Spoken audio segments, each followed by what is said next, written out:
We believe that all men are created equal. To the magnificent mosaic that is America. From radio beacon to radio beacon. I have a dream. Change has come to America. Believe me. Help is on the way. Knock, knock. Who's there? It's a figment of your imagination. Randi Rhodes Show. Turn up your mind. This guy's a maniac. They gave me a maniac. Former President Trump Saturday night going after special counsel Jack Smith, and today attacking the judge overseeing his 2020 election interference case, posting to his social media platform in part, quote, "There is no way I can get a fair trial with the judge," all as a new deadline from that same judge looms. Mr. Trump's legal team needs to respond by 5 p.m. Monday to a request from the special counsel that would block him from commenting publicly on parts of the case. Prosecutors warning he could use evidence in a way that may have a chilling effect on witnesses, citing this post where he warns, quote, "If you go after me, I'm coming after you." Yeah, that's the normal. former president's defense attorney, John Lauro, firing back across the airwaves. Oh my God. We're going to oppose it, as we have. And denying the indictment's claims that his client ordered Vice President Mike Pence to overturn the 2020 election results on January 6th. What President Trump did not do is direct Vice President Pence to do anything. He asked him in an aspirational way. Asking is covered by the First Amendment. Pence, a key witness in the grand jury case that led to the indictment of his former boss, not ruling out testifying in this case if compelled. I have no plans to testify, but look, we'll always comply with the law. Oh my God. Our future is dependent upon Mike Pence. Oh my God, everybody. Oh my God. Happy Monday to you. Tomorrow's Tuesday. Ohio, you need to vote. You need to vote. You need to vote. You need to vote. Because, you know, here's the irony of the Republican Party, just so you realize, okay? They want you to vote in Ohio to disenfranchise yourself. I mean, that's what's going on in Ohio. They put a referendum on the ballot asking Ohioans if they would like to make it harder for them to amend their own constitution, harder than it's been for the last 100 years, okay? They want to raise the threshold so that 40% of Ohioans can stop all progress if they so choose. Supermajorities forever. I mean, why don't they just ask you to dig your own grave? I don't understand. Why don't they just say, Pence, build your own damn gallows? Why did they build gallows for Mike Pence? They weren't asking. You know, you could aspirationally ask the vice president to do. Honestly, I mean, this is so bizarre. This is such a weird ass thing that I'm literally sitting there this weekend. Okay, I'm enjoying my little time off, having a little. I don't even want to call it a brewski because it's not. You know, it's like a 2.5. Carb, low alcohol carb beer. You know, it's a Corona Premier. I enjoy. Okay. But it's got like no alcohol. Anyway, I'm sitting there, I'm enjoying. I'm like, and I'm thinking to myself, do you really want to go through a 9-month trial? Do you really want to go through a 9-month trial, especially if it's not on the TV, if it's something you have to read transcripts for each and every freaking day?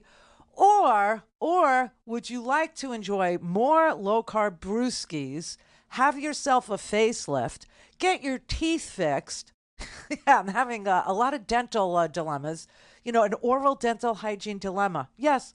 And watch Ted Lasso. You know, like, what would you rather be doing? Because you started with the OJ trial. Do you really want to bookend your entire career with another 9-month trial? Except this one might not be on the TV. Or would you just like to sit there and smile for absolutely no reason at the end of every Ted Lasso? You know, which would you prefer?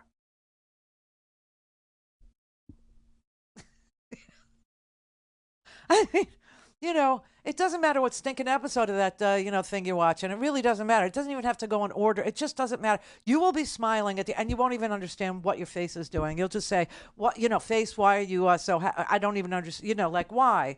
Oh, because it was warm and fuzzy and whatever, even though it was his ex-wife and she's marrying another guy and, the little kid is like looking to him and he's telling the kid, it's okay. It's okay.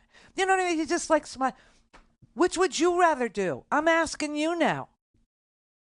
Could you honestly blame me for not wanting to go through and not? I will say this. Okay, this crazy, creepy lawyer that Donald Trump has, I don't know if he's, got him on a retainer or if he's prepaid him. I hope the guy got paid because, honest to God, it never turns out well for any of Trump's lawyers. But his theory of the case now, are you following this swill, this garbage? First of all, he did the full Ginsburg this weekend. You know what that is. That is when one person can appear on all 5 Sunday shows in one day. That is the full Ginsburg. And the person that actually the full Ginsburg is named after is Bill Ginsburg, William Ginsburg, Monica Lewinsky's attorney, who did this in 1998. And the fact that I covered it is sickening to me.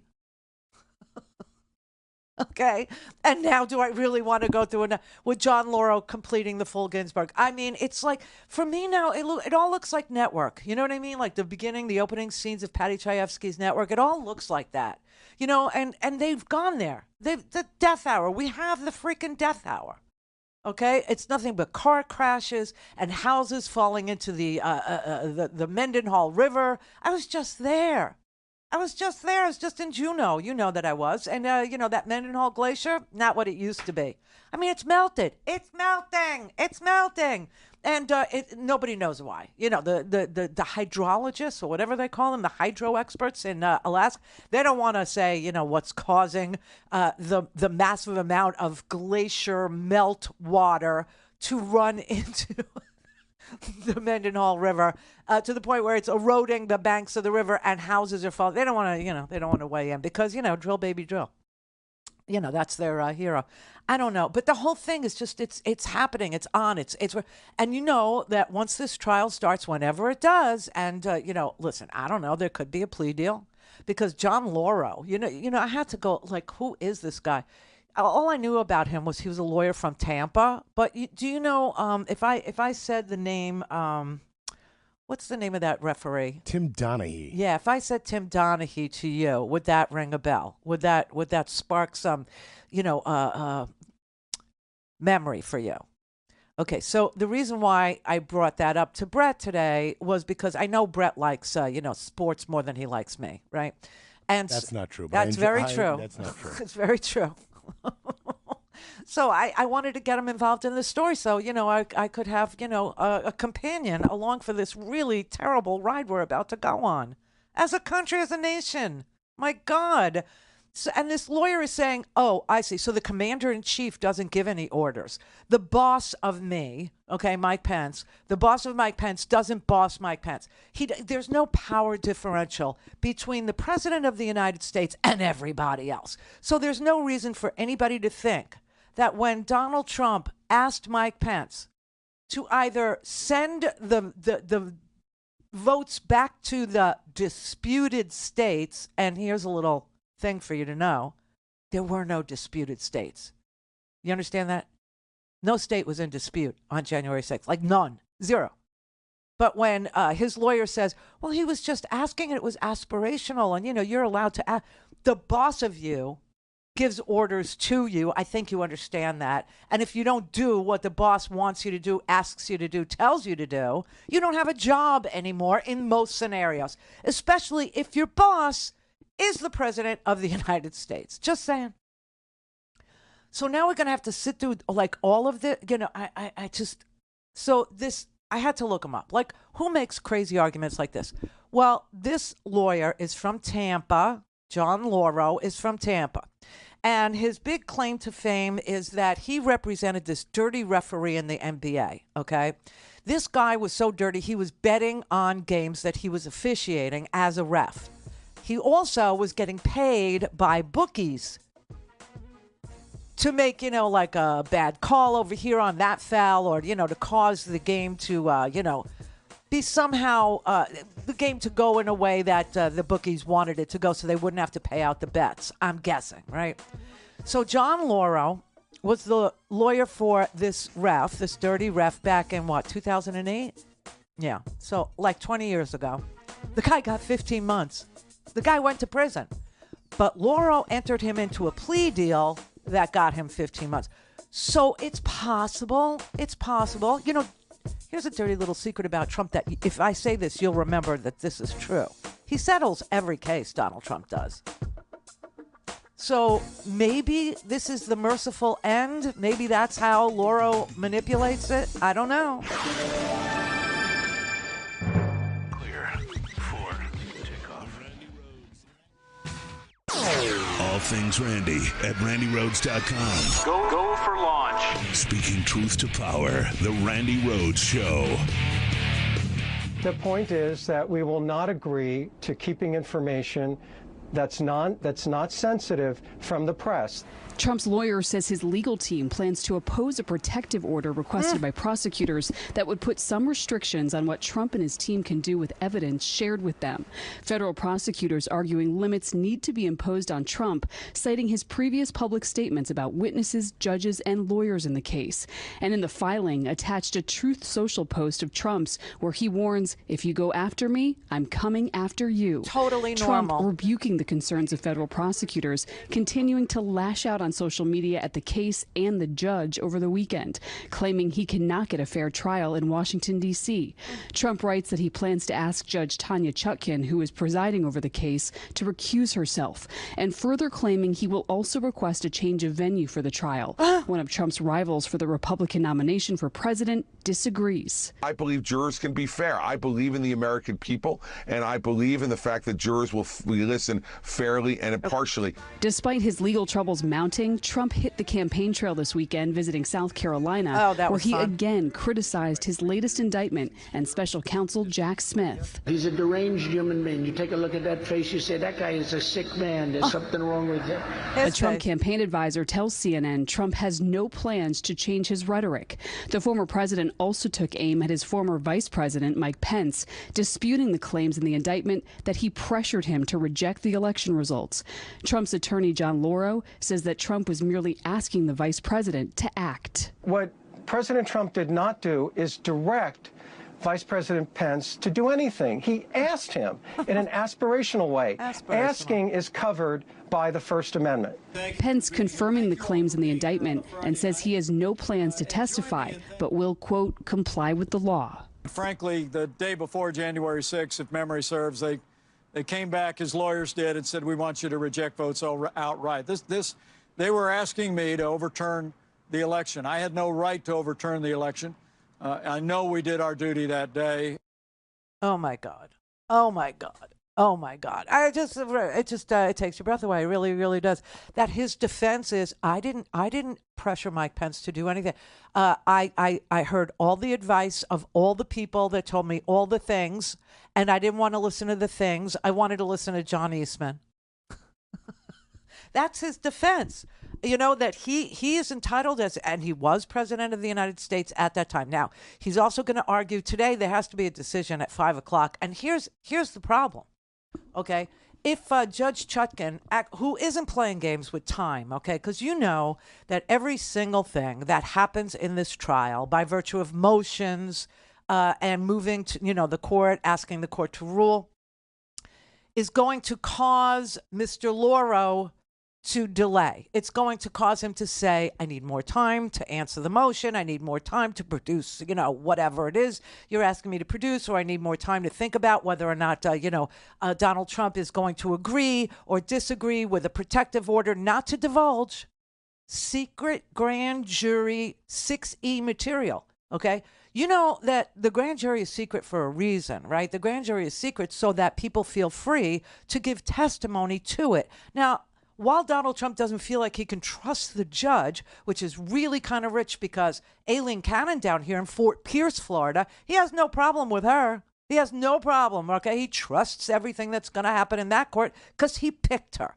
But he didn't pick this one, and so he doesn't trust that he can control it, to his satisfaction, that he can rig it to his satisfaction. So his main play is to delay. Well, this judge, Tanya Chutkan is her name. She isn't playing, okay? She's just not playing the game.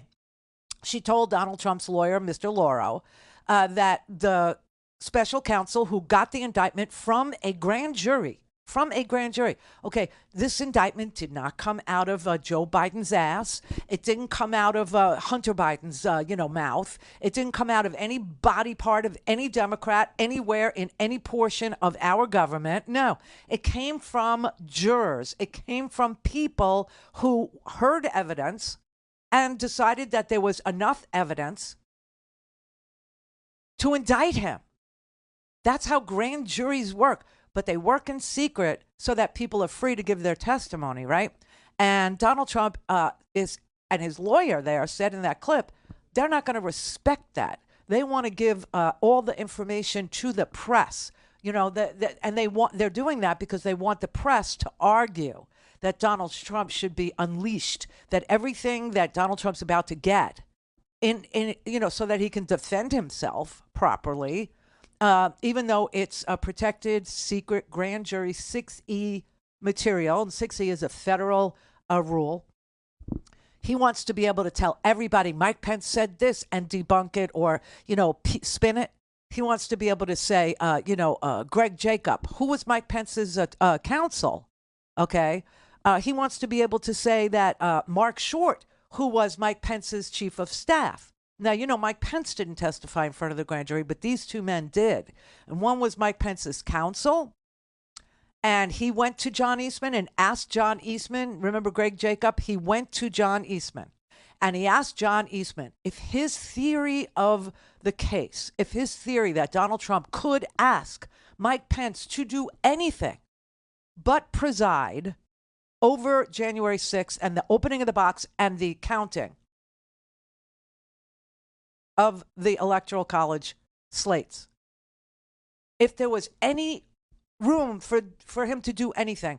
And John Eastman answered Greg Jacobs and said, if I went to the Supreme Court, I don't think they'd uphold it. And he goes, no, you'd lose 9-0, right? 9-0. He goes, well, maybe I would lose 7-2. Because he was counting on Clarence. You know why? Because John Eastman clerked for Clarence Thomas. Small world. You know who introduced John Eastman to this crowd? Right, Ginny. So, he's saying, no, maybe I'd lose 7-2. He goes, let me talk you through this. They talked through it for another hour, and he goes, yeah, you're right. I would lose 9-0. So he was selling Donald Trump on a theory of law that John Eastman himself knew would violate the Electoral Count Act and would violate the United States Constitution.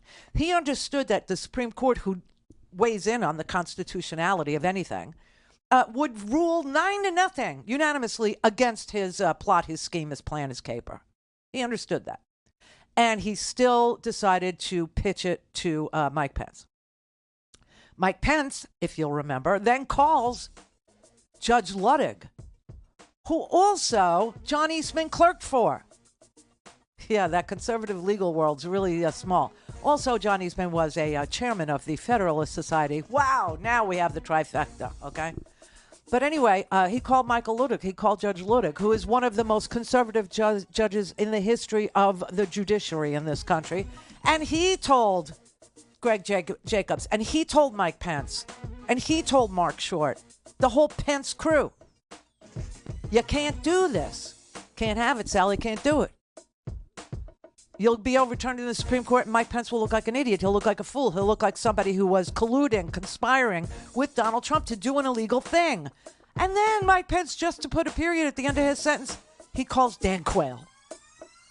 And he says, yeah, no. Call in, connect. To speak to Randy, call 561-270-3844. 561-270-3844. Mr. Jacob, you discussed and even debated this theory at length with Dr. Eastman. Did Dr. Eastman ever tell you what he thought the U.S. Supreme Court would do if it had to decide this issue? Yes. We had an extended discussion, an hour and a half to 2 hours on January 5th. And when I pressed him on the point, I said, John, if the vice president did what you were asking him to do, we would lose 9-0 in the Supreme Court, wouldn't we? And he initially started it, well, I think maybe you would lose only 7-2. and after some further discussion acknowledged, well, yeah, you're right, we would lose 9-0. And so, Eastman understood that his plan was anti-constitutional, that his plan was illegal, that his plan was criminal, that his plan violated the Electoral Count Act and constitutional provisions for how the Senate and the House preside over the counting of the slate of electors. It's unbelievable. But he found himself a lawyer who'll go out on TV, and you know what's interesting about that. So remember this. Remember Rudy? Rudy was, telling you all kinds of, crap about boxes being moved and under the tables, and Ruby and her daughter and Shay, and they were passing USB ports, which turned out to be ginger mints. Yum. For bad belly, nothing better than ginger. Anyway, no, they're USBs or vials of crack. Remember that? Or vials of heroin or something. Because that's what came to his mind when he looked at Shay Moss. That's what came to Rudy Giuliani's racist little freaking pea brain when he looked at Ruby Freeman, right? That they were passing vials of drugs back and forth. I mean, singled them out, named them, caused them great harm, but never, ever, ever made that case in court. Remember that? Never alleged fraud when he was in court as an officer of the court. Because if, while he was acting as an officer of the court in the court, he had, said these unbelievably disgusting lies, he would have lost his law license. And so he didn't make those arguments in court. That's what John Lauro is playing. That's the game he's playing here. That's why he did the full Ginsburg. That's why he went on every Sunday show. And he said the same thing on every one of those 5 shows. I know because I have all the clips, okay? And every one of those shows, he alleged that John Eastman was who Donald Trump decided to listen to because he was an esteemed constitutional law scholar. And his word was as valuable as everybody else's word who was telling Donald Trump that what he was proposing was violative of the Constitution, was illegal, and was a crime. And by everybody, I mean everybody. The Vice President of the United States, past Vice Presidents of the United States, conservative court justices, judges, Greg Jacob, his counsel, Pence's counsel, Eric Hirschman, Donald Trump's own White House counsel. Remember him? 50 secretaries of state, 50 of them, 60 court decisions, 60 of them. I mean, this didn't come out of, thin air, that there's nothing is in dispute. The election was solid. There was no fraud. This didn't come out of thin. And he decided, John Lauro's cases. But Donald Trump decided to listen to John Eastman, and he was entitled to rely on his opinion as a lawyer. No, he wasn't. You know why? John Eastman had no evidence regarding one way or another whether there was fraud in the election. Everybody else did.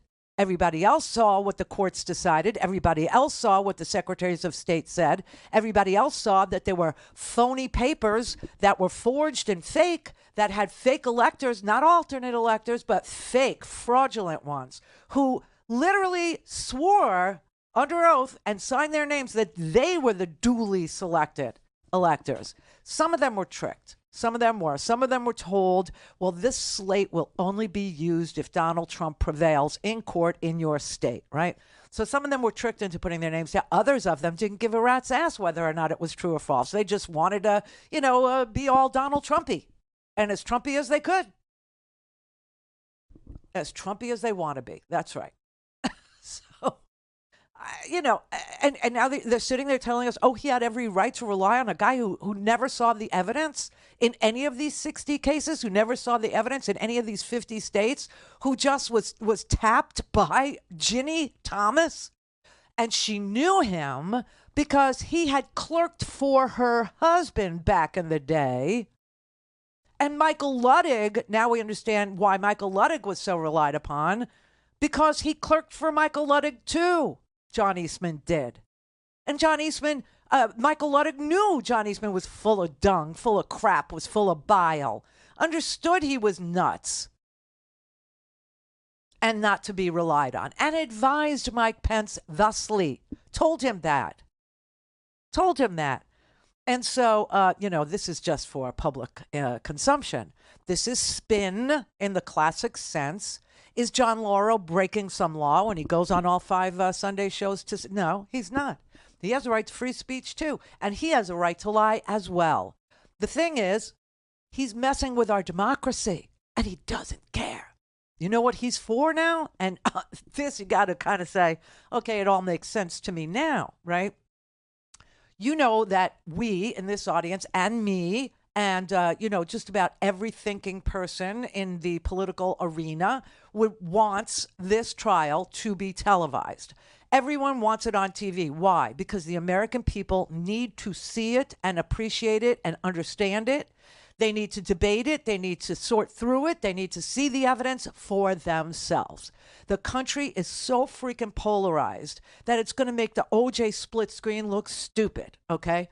But it would be violent if people didn't have the right or ability to see it in real time, to understand what the evidence actually shows, to understand the case, to understand that John Lauro is not going to make the case that he's making on the TV in court. He can't.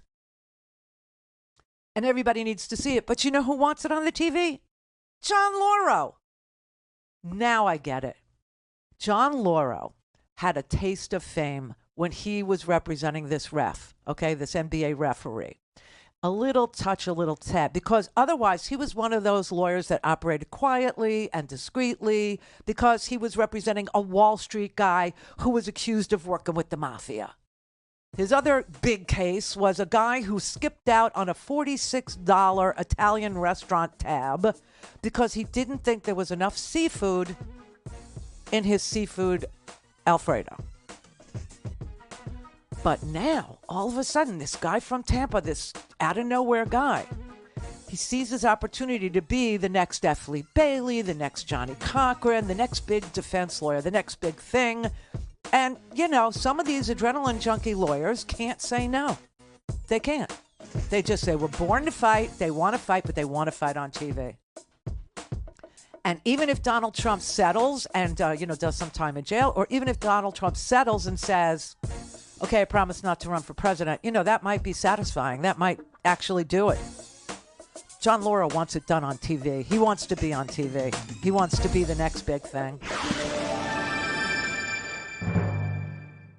This is the Randi Rhodes Show. It is. To speak with Randi, dial 561-270-3844. That's 561-270-3844.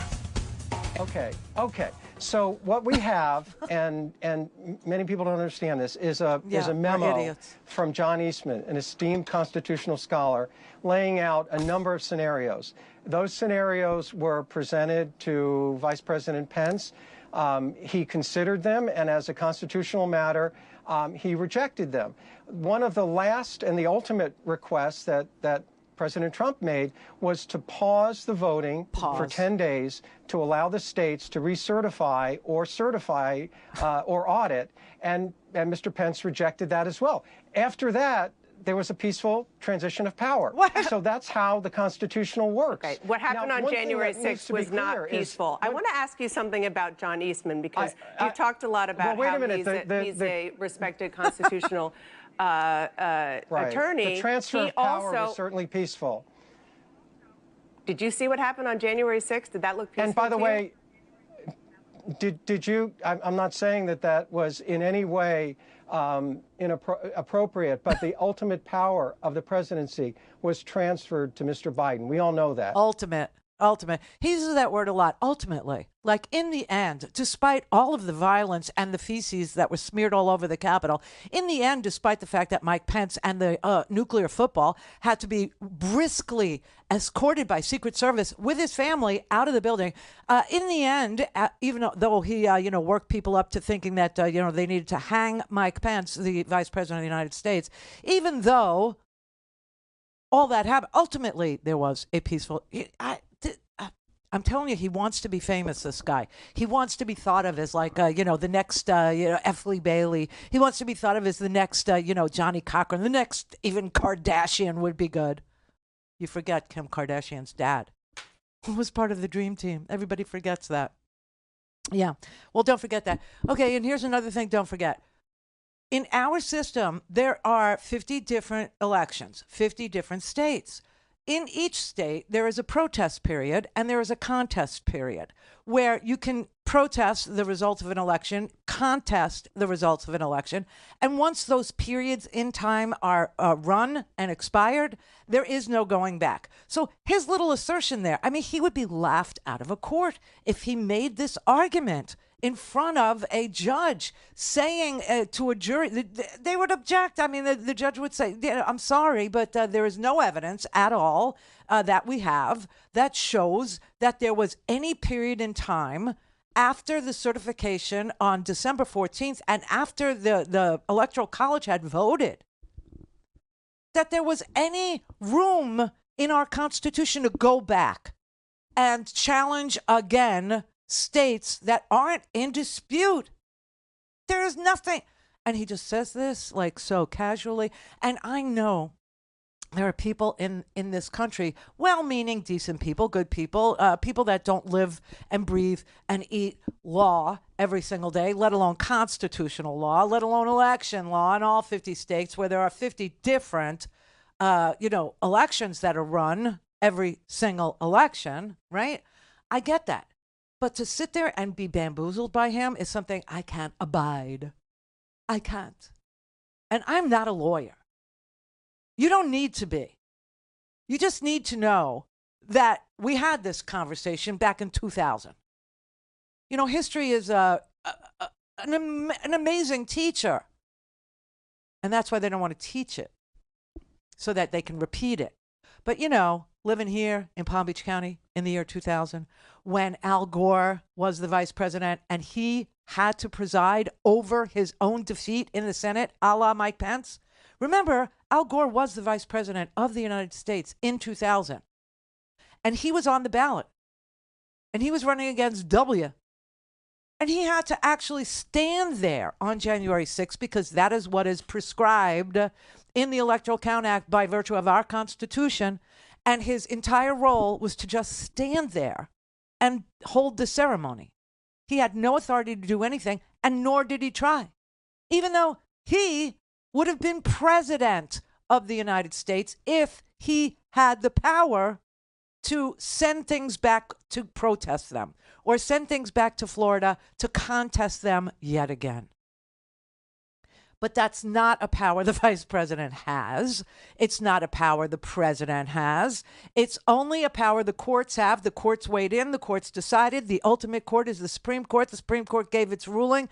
I hated it. I thought it was bullcrap. I thought it was, setting precedent. I thought it was not respecting precedent. I thought that they were inventing things about how, why you would have to stop counting. And for those of you who don't know what happened in 2000 and that Florida was ordered by the United States Supreme Court to stop counting, do you know why? Do you know why?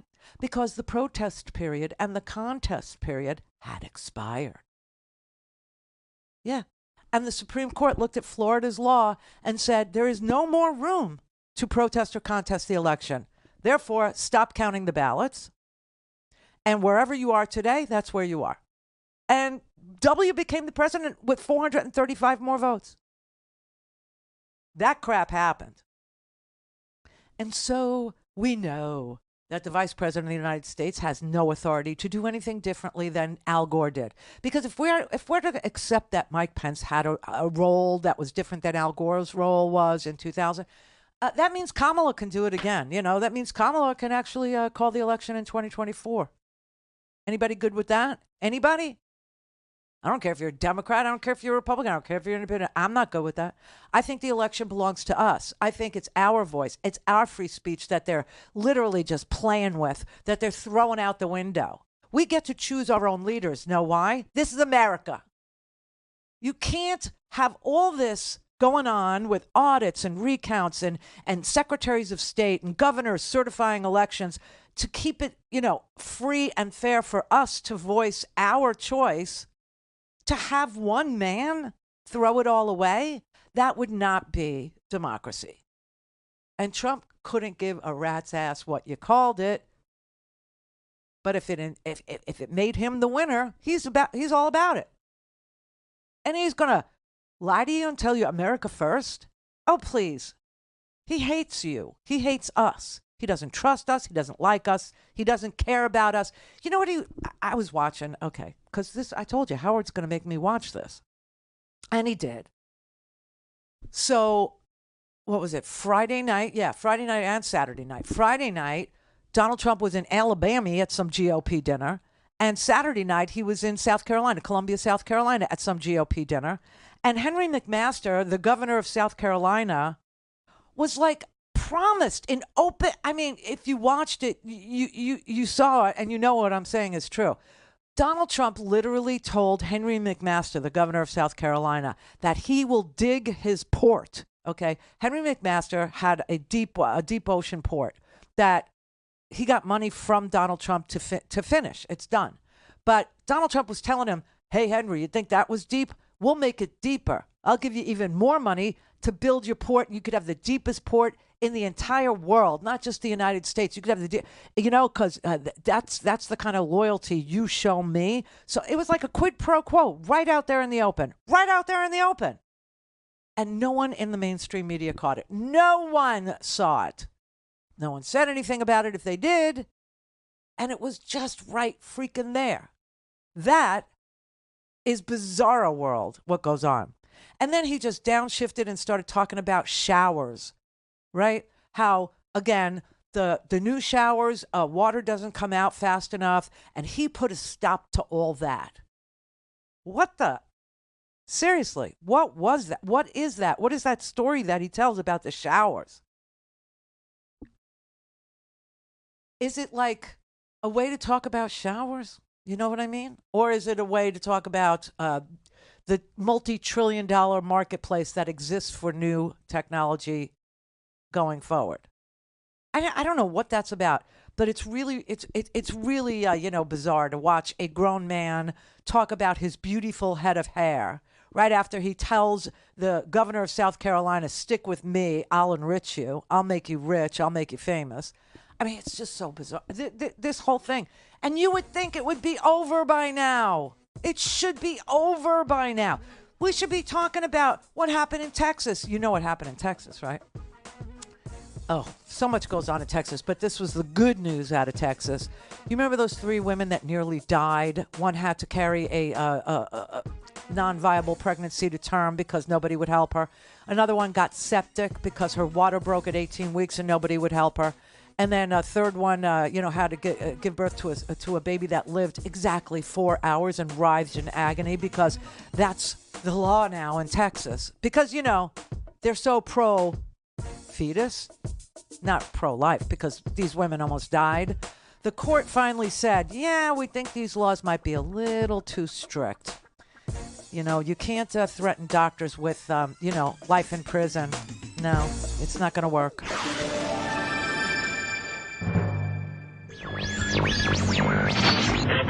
Mary had a little lamb. We believe that all men are created equal. To the magnificent mosaic that is America. From radio beacon to radio beacon. I have a dream. Change has come to America. Believe me. Help is on the way. Knock, knock. Who's there? It's a figment of your imagination. Randi Rhodes Show. Turn up your mind. More than 530,000 Ohioans have already voted early. It's nearly double the early voting numbers compared to the state's past 2 midterm primary elections. Now, this August special election day is going to be August 8th, Tuesday, and it's deciding issue 1, which voters can cast a ballot for or against. Now, for some context, if issue 1 is passed, it raises the threshold of voters needed to pass constitutional amendments to 60% versus the current simple majority. If issue 1 passes, it could actually impact abortion initiatives slated for this November's election. Republicans say they've scheduled this August election to impact the November initiative and essentially raise the threshold for voters to pass it into law.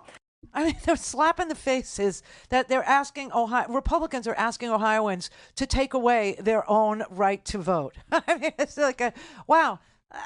Honestly, it's like a gun, meat, foot. Just go ahead and shoot yourself. This is so bizarre. But Ohioans, Buckeyes, yeah, they're not falling for this. I mean, the 57%. It's hard to poll on this question because this is, the amendment portion. This is asking you if you'd like to increase the number of people who have to agree to put something on the ballot to amend the Constitution. This isn't even an issue oriented question. This is, hey, Ohio, for 100 years, you've needed 50% plus one. And at least 5% of people living in 44 of our 88 counties to agree that they would like to see something on the general election ballot that would amend our Constitution. That's what this is. And 57% so far that I can see in the polling of Ohioans say, yes, we would like to keep the 100-year-old threshold of 50% plus one and 5% of signatures in at least 44 counties. We would like to make that the way that we put stuff on the ballot, as opposed to the Republican way, which now says you need 60% and somebody in all of the 88 counties to sign, which means you could have one county say, we're out, we don't want it, and they would be able to call the tune for everybody in Ohio. Or you could have 40% of Ohioans say, no, or 41% of Ohioans say, no, we're against doing anything like that. And 41%, which is a minority of the voters, would have their way. That seems like a really good plan, doesn't it? Well, not to Ohioans. So it looks to me like 57% of the people in Ohio who know about this and are voting no. And that's what you need to do tomorrow if you're in Ohio. You need to vote no. You don't want to change the threshold from 50% plus one to 60%. That is giving away everybody's right to weigh in on anything. I mean, it's unbelievable. And there are people that are saying, well, I'm going to vote yes. I'm going to vote yes. And you ask them why, and they go, something about abortion. I don't know. But this isn't about abortion. This is about whether or not you want to have a supermajority call the shots in your, that only a supermajority can change things in Ohio, and that a minority, 40%, get their way every single time. I just want to be clear. Am I free to do my country voice again? Well, no. I can't do America. America. It's America, everybody. It's America. You know, them states that you fly over, that's where we live.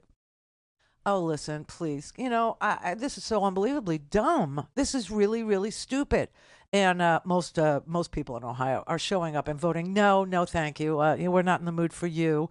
And you know what's really strange? I was reading an article, and one of the guys in the article said that he was voting yes. He was voting to raise the threshold. And they said, why?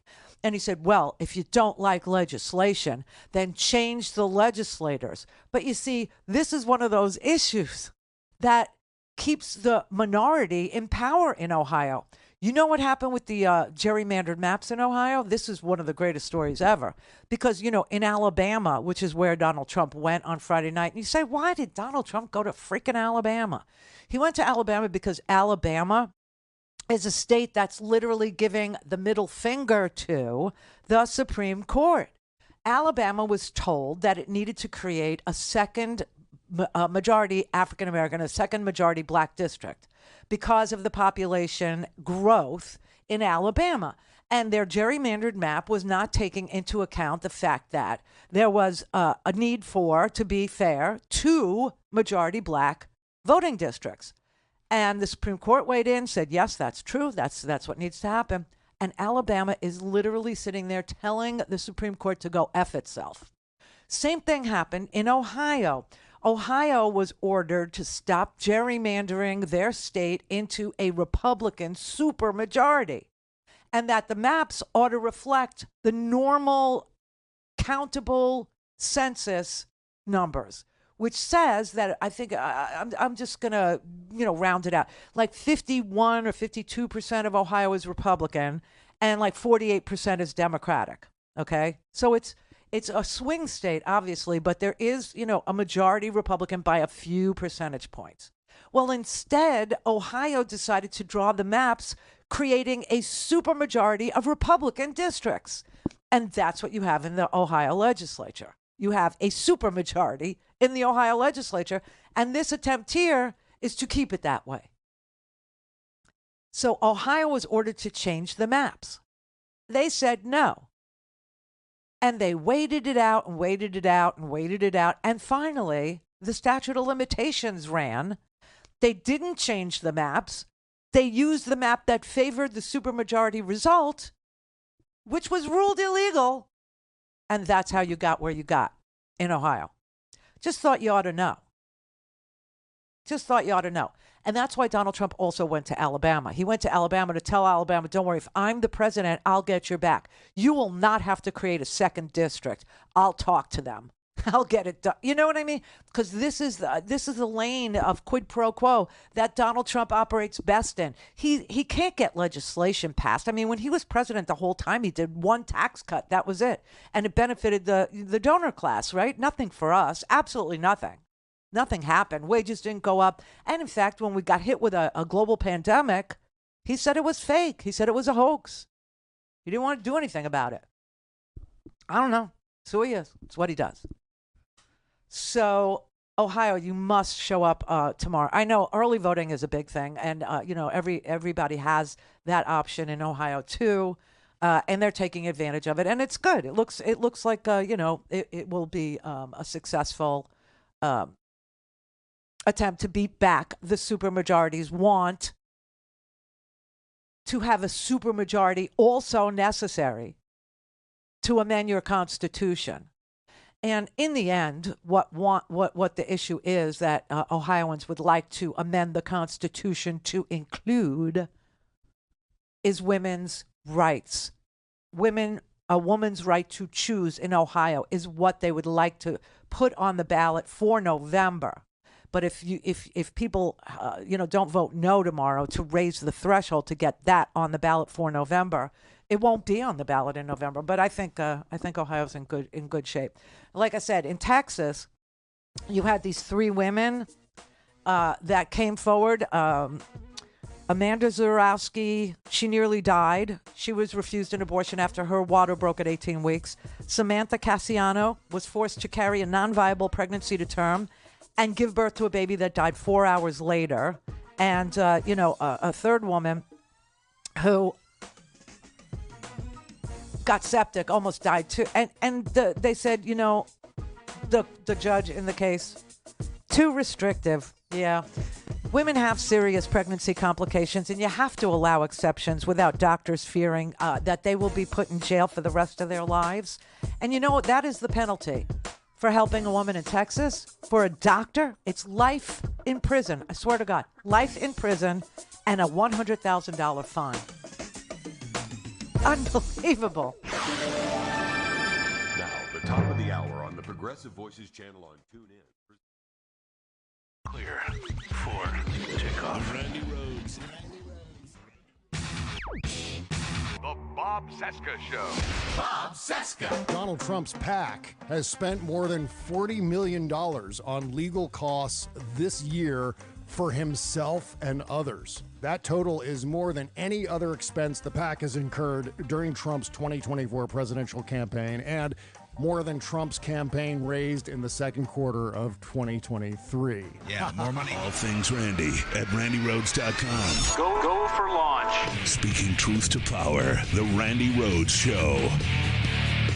Hey, no way. You won't take our vote away. The rally against Issue 1. Are you going to vote today? No. Headlined by Cincy's mayor, Aftab Puraval. The rest of the state is relying on our organization. Urged those wrapped around the Hamilton County Board of Elections for the final day of early voting to reject a measure to raise the limit to change Ohio's constitution from 50% of the vote to 60. I believe that one person, one vote, and this is really a push to take power away from everyday people. This is an attack on the power of the people of Ohio. David Pepper, former state Democratic Party chair, says the push for Issue 1 is an attempt by Republican legislators to prevent a simple majority of Ohioans from overriding whatever unpopular laws they may pass. How often in life when someone asks you to give away your power, do you agree with that? Current Republican Chair Alex Triantafilou, on the other hand, says Issue 1 makes the Constitution more rigid. We've seen our Constitution amended 160 or 170 times, Sean, here in Ohio. Triantafilou says a yes vote on Issue 1 protects the state from legislation through constitutional change. He says if voters want to make law, they should vote for representatives to craft law in the State House. We're going to urge everyone to vote yes for what is basically a good government measure. If we're going to amend the state's foundational document, our Constitution, it ought to be a wide swath of Ohioans who support it. Early voting is done, but there is one more chance to make your voice heard. Election day is right around the corner on Tuesday. Polls open at 6:30 in the morning, close 7:30 at night. Yeah, we'll know. We'll know tomorrow. We'll know exactly what's going on tomorrow. But like I said, the Republicans are saying, "Give your power away. Give your power away." I mean, come on.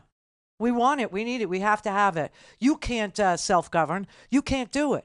You can't. Look at we got a supermajority, and that happened because you weren't paying any attention. And that's their position, and they're sticking to it. I mean, it's unbelievable. But like 17 other states, Ohio does allow its citizens to place constitutional amendments on the statewide ballot. Right now, it's what it was for 100 years, 50% plus one, and signatures from half the counties, 44 to 88. They want it to be signatures in all 88 counties, giving like Scioto County, Chillicothe, the chance to weigh in, and whatever Chillicothe wants, whatever Xenia, Ohio wants, whatever Portsmouth, Ohio wants, is what the rest of Ohio will live with, because you won't be able to undo what they want. Supermajority. It would be like, not just a supermajority. You would need like a unanimous vote if all 88 counties, all of them. That's unanimous. Oh, my God. Anyway, Alice in Ohio. Hey, Randy, greetings Hi. from hell, otherwise known as Jim Jordan's district in Ohio. Ew. We're hanging in there. I just want to give you a quick update. I won't keep you long, but on the vote no on issue, I've been on like the ground level up from the beginning, from petition on. It's looking pretty good. The early turnout has been great. Yeah. Like in Franklin County and Hamilton, they've been voting early every day. But this Protect Women Ohio group was a dark money group created in February just for this purpose. And they're flowing in over $5 million in the last couple of weeks in advertisements that basically is telling people that it will allow you to drop your kid off at school, a little boy in the morning, and she'll come home a little girl in the afternoon. Oh, without you knowing about sake. It. No, that's what you wouldn't believe what they're trying to throw at the wall. But we feel pretty good about it. And on the ground level here in Lima, we've gotten a lot of Republican support for vote no signs all over the place, and that are voting no because they just don't like what it's become. And the beauty is that they say it's to stop outside interests, but they're mainly funded by outside interests. Yeah. Richard Uihlein from Illinois, yes, billionaire, is funding everything. And then we've attempted this 71 times in Ohio, and we've only been successful 19 times. So it's already difficult enough. Yeah, I know. To change the Constitution. It's know. already hard enough. But we're working hard, and we appreciate your support. Giving us airtime there in Ohio. We're trying to fight back against the tyranny, even though Matt Huffman said that issue 1 will protect Ohio from the majority, the tyrannical majority, he called us. The tyrannical majority? The tyrannical majority happens to be the supermajority of Republicans. Okay, it's just, I know. So I don't know what he's talking about. But we've been working hard, canvassing, door-to-door, texting, and we got our ground game good. And now we've got to fight like hell after tomorrow, because then this same dark money group has pledged $25 million to fight it in November. So, yep. Oh my God. I mean, honestly, so in an effort to make it impossible to, have your own personal family planning in Ohio, GOP lawmakers want to make it impossible to vote. Is that? That's basically it. And it polls. Well, in the, that the works mid out. That works yeah. out because Ohioans will be too busy taking care of unplanned babies, to even show up and vote. Yeah. So there you go. Yeah, because Republicans really like to take care of the children once they come out of the womb. Oh yeah. You know what I mean, they really enjoy that. But we feel good about it, and we're polling at 55 to 58%. We think we can get it passed in November as long as they don't move the goalpost on us. And the real killer is the 88 county. Yeah. That's the real hidden thing that no one ever talks about. I'm glad you brought it up. Yeah. That's the real killer there. All 88 counties count toward the number of signatures on a petition, but you need to get 44 that have at least 5% signatures from people that voted in the most recent general election. They want to make that all of them. And we want to be resounding no tomorrow so they won't ever try this crap again. We're fighting it. So I appreciate your help and giving me the airtime and keep doing the good work. And we're fighting in Ohio where, like I say, we're fighting out of hell here, but we're giving it a whirl. You're doing the hard job. You really are. You're doing the door-to-door. That's the hard job. So I really appreciate you, Alice. We love it. Thank you. We love it. Thanks. Thank you. Appreciate it. Thanks, Randy. I really, hats off to you, Alice. Randy, she said something that was really interesting, though, just real quick, because you wonder, would there ever be a pushback or a reaction from the sane, intelligent Republican base in this country that were, proud to be Republicans maybe 10, 15 years ago, whatever. And she talked about Republicans coming across and voting no on this because they're tired of what their party's become. I guess she's answering my question a bit as to if and when we would see this pushback. This is it. That's the pushback. Places like that right there. Well, when you start taking away people's rights and you start threatening their freedom and you start telling them that you don't want them to speak through voting anymore, that you got this, and if you don't like it, too bad. We've gerrymandered the state into a supermajority Republican all the time, and everything we want we're going to get. People start to have some resistance to that and say, wait, you want to take away, obviously, my bodily autonomy, and you want to take away my family's ability to plan, but also you want to take away my vote? You want to take away that too? You're not going to be happy with your stupid gerrymandered map and your supermajority that you already have? You want more? And people start to wake up and they start to say, listen, there is a group of us that say, okay, go ahead, take away my right to vote as long as you're hurting Democrats too. But they're the minority in this swing state, and we're not all about giving that power away so easily. You know what? Come back and ask me about it in a couple of years. Let's see if I feel any differently about the way you govern in a couple of years, because right now, not willing to do that. Call in, connect. To speak to Randy, call 561-270-3844. 561-270-3844. All right, everybody, I want to show you something. This might actually invigorate you a little bit. The event here that I'm about to show you was the 143rd annual St. Jerome Fancy Farm picnic. And Mitch McConnell, I think, has been going to them since the first year, 143 years ago. And he showed up at this one, and then this happened. We're up against folks who rather let key defenders walk free. Retire.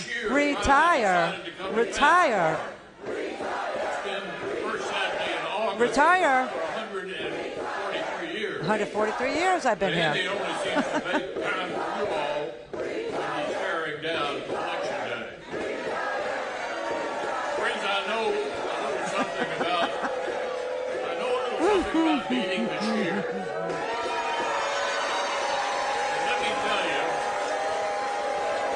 And let me tell you, Andy makes his dad look like a Republican. Steve this year, Dad, thought woke was what he did from his nightmare Senate race in 1996.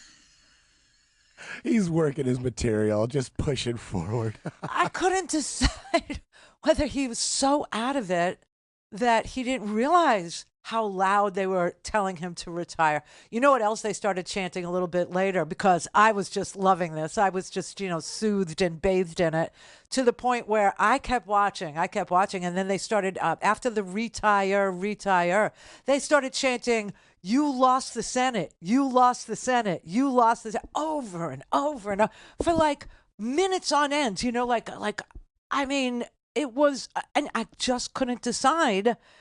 Because he didn't as much bat an eye. I mean, he didn't even react to it. He didn't. I just, and I was like, is this just another one of those episodes where Mitch simply doesn't know what's going on around him? I mean, is this another episode of, is he seizing up there? Is that okay? Listen, I'll give you that. Dementia is not funny. I'm terrified of it. Okay, I am.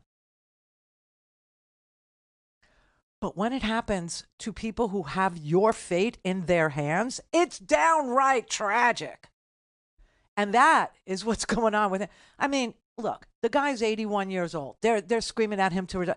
He could easily pass for 91. How old is Dianne? Dianne Feinstein? Just so you know, there's a bipartisan thing going on here. Diane's like 90. She needs to go to. This woman she has no clue what's going on around her. What is the lifespan of a turtle? And speaking of turtles, if you put a turtle in front of a group of like 50 people and they start shouting "retire" at him, it will react exactly the same as Mitch did. Yes, just slowly. Slowly staring and pushing forward in a slow pace. I need a nest. I'm looking for a nest. I need to nest. Turn the lights off. No, I mean, obviously. So, here's the thing. Mitch McConnell helped to pass the law in Kentucky because, the next question, if you're with it, is, okay, so if Mitch does retire, how does he get replaced, right? And they passed a law in Kentucky, and Mitch McConnell helped get it through the Kentucky legislature that guarantees that even though the governor of Kentucky is a Democrat and would necessarily pick the name for the succeeding senator, they passed a law in Kentucky that says that the list that would be given to Andy Beshear, the Democrat, would have to contain only 3 Republican names. And that you would have to choose somebody who is from the same party as the retiring senator. So, there's no chance to, flip his seat, but there is a chance. There is a chance to get rid of Mitch. The people in Kentucky are speaking, and you heard them right there. They're done. Now, when Mitch McConnell helped pass that law and shepherd it through, he was, obviously clearly thinking ahead. And now, I don't know if he's thinking at all. I don't even know if he's, if he heard that. Do you think he could hear the crowd? I don't know. But I thought that that was worth a little brief moment of, bathing in. The other story that I urge you to read, I put it in the homework. It's long. I'll give you that. But, you'll get the gist of it pretty quickly. It was a very long article this weekend in the New York Times or the Washington Post. I can never remember what I'm reading, but that Clarence is more corrupt than you even suspected that he was. I mean, the tie that Clarence has to his former clerk, John Eastman, and his wife having an opinion on what should happen on January 6th with regard to the certification by Mike Pence, and that John Eastman was a friend of theirs, that John Eastman had clerked for Clarence, that they were not, and that Ginny made the introduction to Donald Trump of John Eastman. I mean, it's such a teeny tiny, itty bitty little small bunch of men.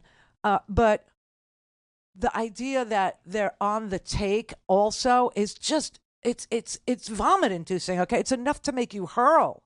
Well, there was this very long article. It turns out that Clarence Thomas, who likes to brag that he rides around this country in an RV because he likes to be among the simple people more than he likes hanging out with the wealthy and the elite in D.C. Turns out that a very, very wealthy friend of his bought Clarence Thomas's RV for the low bargain basement price of $267,230. And it was like 10 years old. It was used. Apparently, there is like a Rolls Royce of RVs, and Clarence was drooling over this one. And he put a hold on it at the dealership when he saw it, and it was like 8 years old. And a very wealthy friend of his purchased it for him. So at this point, there are at least a dozen millionaires who could legally list Clarence Thomas as a dependent. He lives solely off of the billionaires. I don't even want to say the word. It's gross. But, they're sitting here telling us even that's legal, that there is no conflict of interest there, that there is no ethics violation there. And if it was deemed to be illegal, that this Supreme Court that we currently have, because we had the president we had, would make it legal. Because money is speech, Voting, not so important. I mean, look at Ohio. You don't need to vote. But money is definitely speech. What? So are we talking about 7 Supreme Court justices who are able to sit around the little campfire and swap stories about what billionaires bought them? I mean, is that where we're at in this country? Is it really that oligarchical? I mean, has it become that, disgusting at this point? The millionaire in question who did buy this for him said Clarence Thomas satisfied the loan. Ew.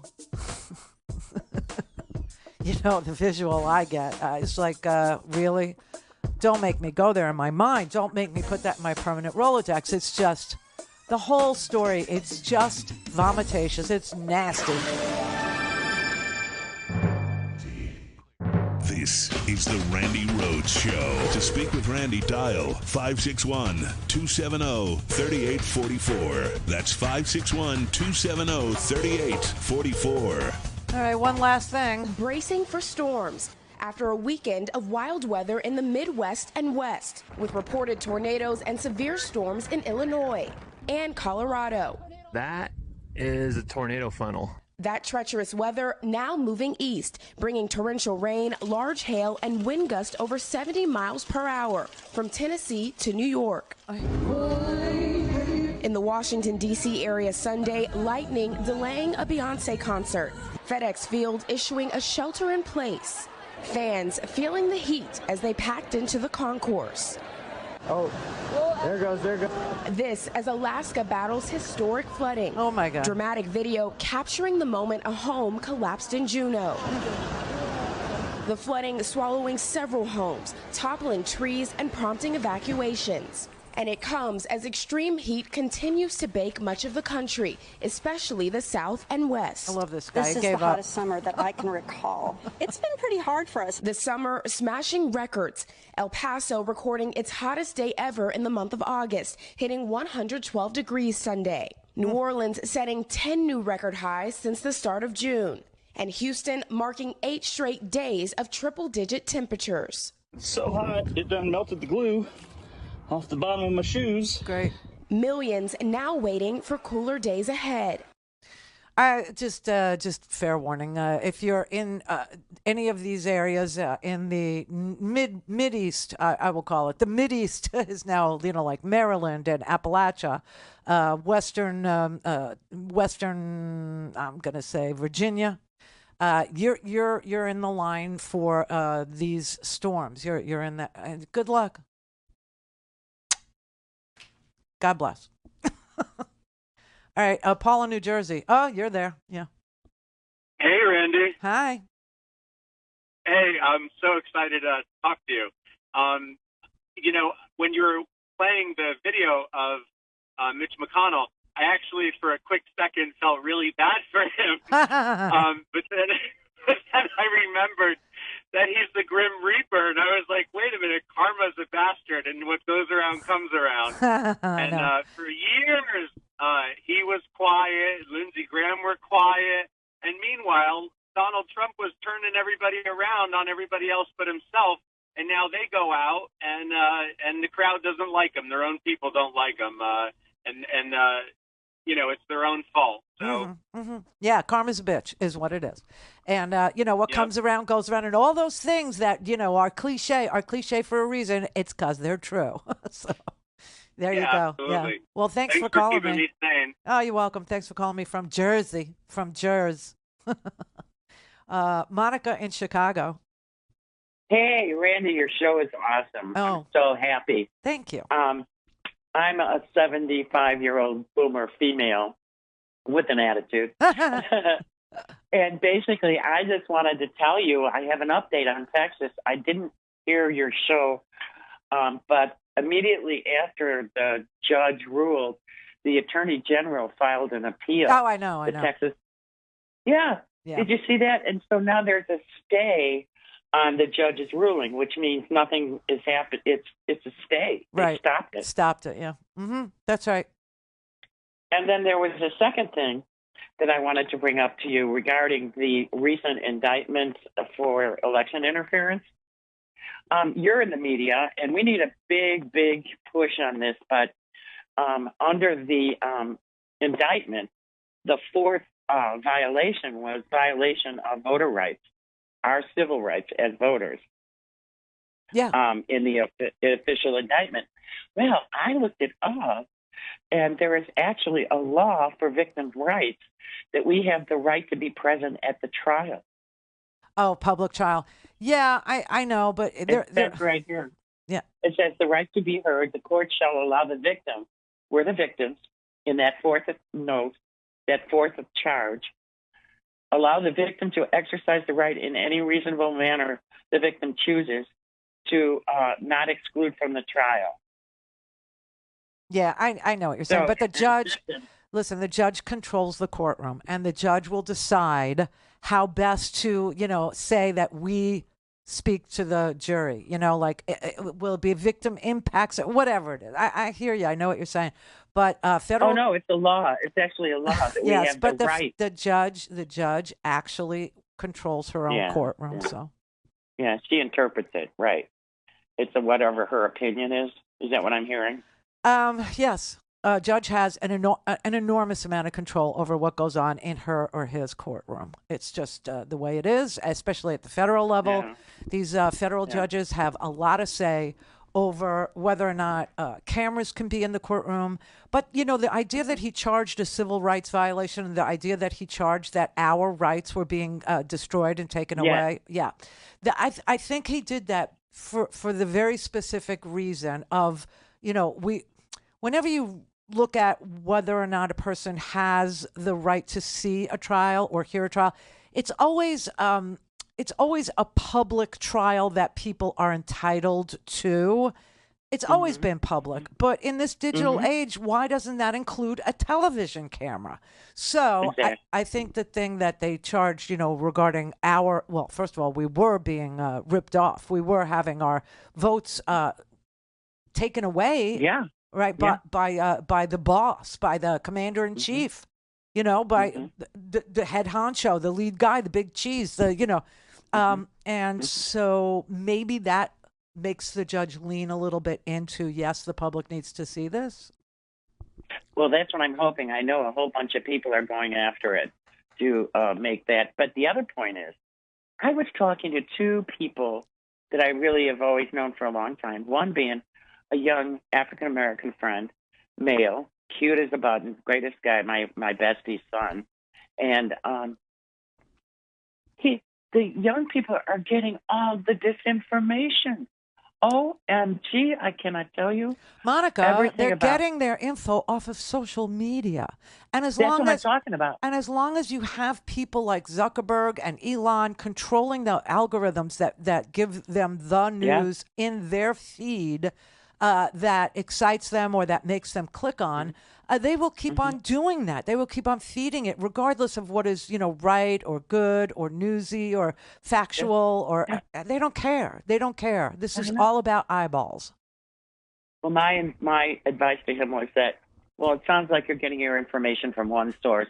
It would be better if you checked out 2 or 3 other sources and then make up your own mind. That's my advice. Yes, but they'll never put the That's all phone we can down. say. But they won't put the phone down, and they won't subscribe to I things know. like, ground news is one, and Yeah. there's all kinds of blindside news, things that you may not have seen.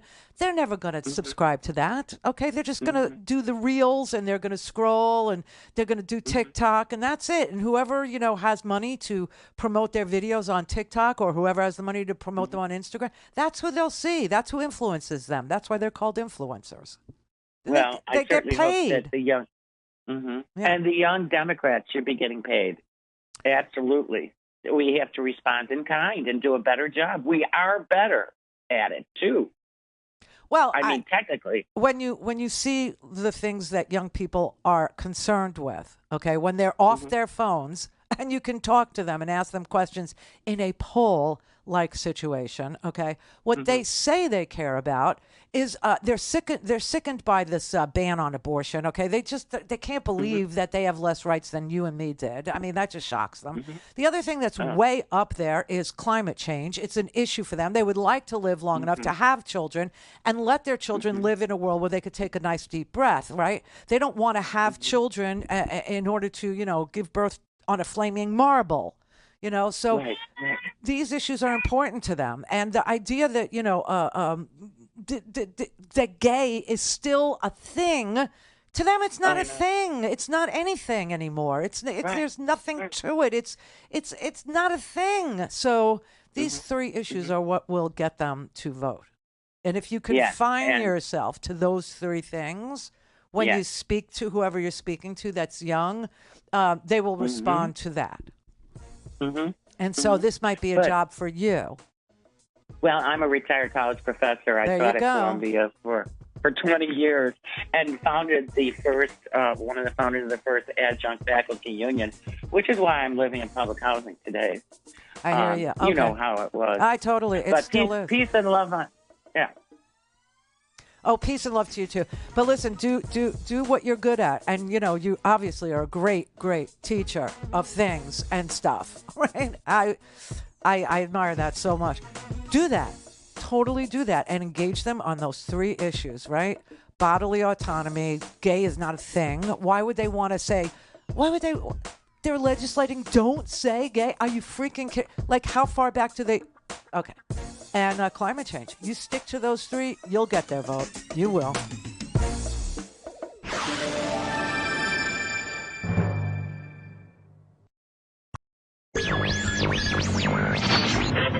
Mary had a little man. The fall. We believe that all men are created equal. To the magnificent mosaic that is America. From radio beacon to radio beacon. I have a dream. Change has come to America. Believe me. Help is on the way. Knock, knock. Who's there? It's a figment of your imagination. Randi Rhodes Show. Turn up your mind.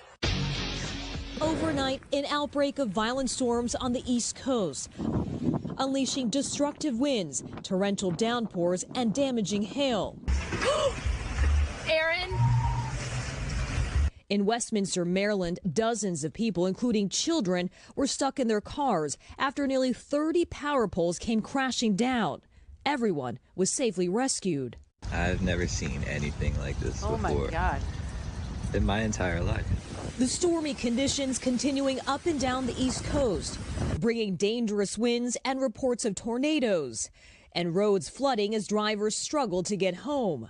In the Washington, D.C. suburbs, wind gusts up to 80 miles per hour at the height of rush hour, slamming trees into homes and onto power lines. Ahead of the bad weather, federal workers in the nation's capital urged to leave work early Monday. This is the most ominous shot of the day. The same storm system hammering parts of East Tennessee and South Carolina. There's going to be a tree on the garage there advising a child been trapped in the garage.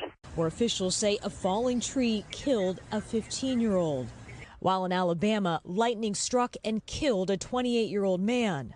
As the wild weather closed in, thousands of flight delays on the East Coast. Right. Then some travelers had to find another way home. At this point, we are going to try to rent a car and just drive. Very smart, really. Everybody okay? Everybody, are you okay? You know, the weather, remember when the weather was just, the weather report was just about whether or not you should bring an umbrella? Do you remember that? So now it's like survival, you know, it's like a survival footage. This is unbelievable. So a 28-year-old, instead of playing lotto, got hit by lightning. Well, it's one or the other. Chances. We're in Florida. This is the lightning capital of the world. The idea that you go out in a lightning storm is really repulsive to us. First of all, half of us don't have any insurance anymore, and the other half knows Ron DeSantis is still the governor. So we don't go out in lightning storms anymore because we know no help will come for us. It just won't happen. Anyway, this is unbelievable. I saw this, these amazing forecasts, these amazing reports about climate change all across this country almost every single day this summer, almost every single day. And still you have people calling me up going, I don't know about all this green energy stuff. I'm just not clear. I'm not sure about whether or not I'm for or against. Just don't know. Want a beer.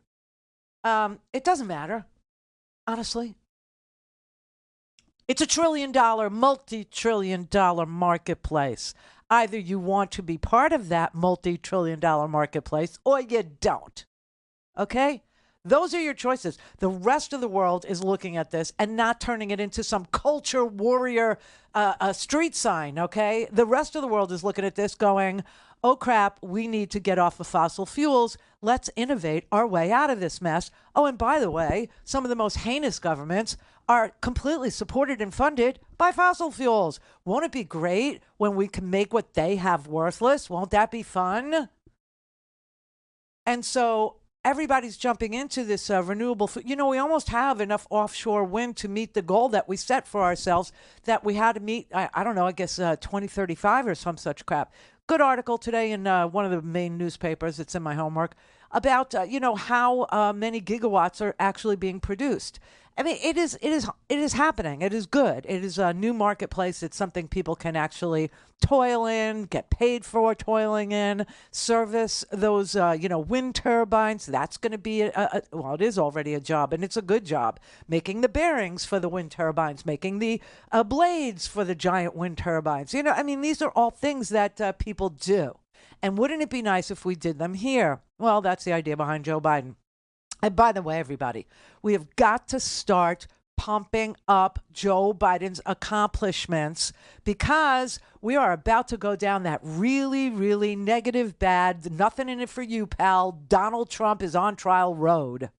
And once you get on that Donald Trump is on trial road, there is absolutely everything else is crowded out. There is no room for any discussion on anything that might actually put money in your pocket, that might actually expand democracy, that might actually create a better culture to raise kids, that might actually create a better little blue marble, a safer, cleaner environment. There's not going to be any room to talk about any of that at all. The whole country, as you know, has ADD anyway. And so once you change a subject, they forget. Listen, last night, okay, here's a perfect example. This is the man I love. Okay, this is him. Love him. Make no mistake about it. Love him. Love you, Howard. Freak. Okay, sitting in the bed, telling me, a story about Kamala Harris came on or something like this. And he's like, let me see where she's polling at. Let me see where she's polling, which is not normal. Okay. But it's my house. What would you really expect that we talk about before, shutting our little eyeball? Sex? We're together 15 years. Okay. That just isn't, it's not a thing. So he's talking about, I'm going to find Kamala's polling numbers. Let me see. And then he goes quiet for like a while and then another while. And then I'm like, is he sleeping? I look over and he goes, there it is. Sweet potatoes in an air fryer. What? You see what I mean? So you're saying Howard's a freak in the sheets because he's because he's got ADD by algorithm or some such crap. Bed. Yeah. In bed, right. Here it is. Air fryer sweet potatoes. Here it is. So I play along. Do you put oil in it or you don't? No, you preheat. That's the secret. Oh, okay. Night. Love you. Swear to God. So once the subject gets changed, we are programmed now to be a nation of scrollers, a nation of reels, a nation of ADD, a nation of the short attention span theater. And once it goes all, like right now, I just looked up, okay? I just looked up, and I have to have breaking news on all the time, right? Just in case somebody announces he's gone to jail. Yay! Or conversely, if you're on the other side of things, he's entered a plea deal because he ain't getting out of this unscathed. I'm sorry, the man actually tried to subvert democracy. Didn't talk about subverting democracy. Wasn't it? By the way, nobody's ever heard, and I asked around. Nobody's ever heard of an aspirational defense.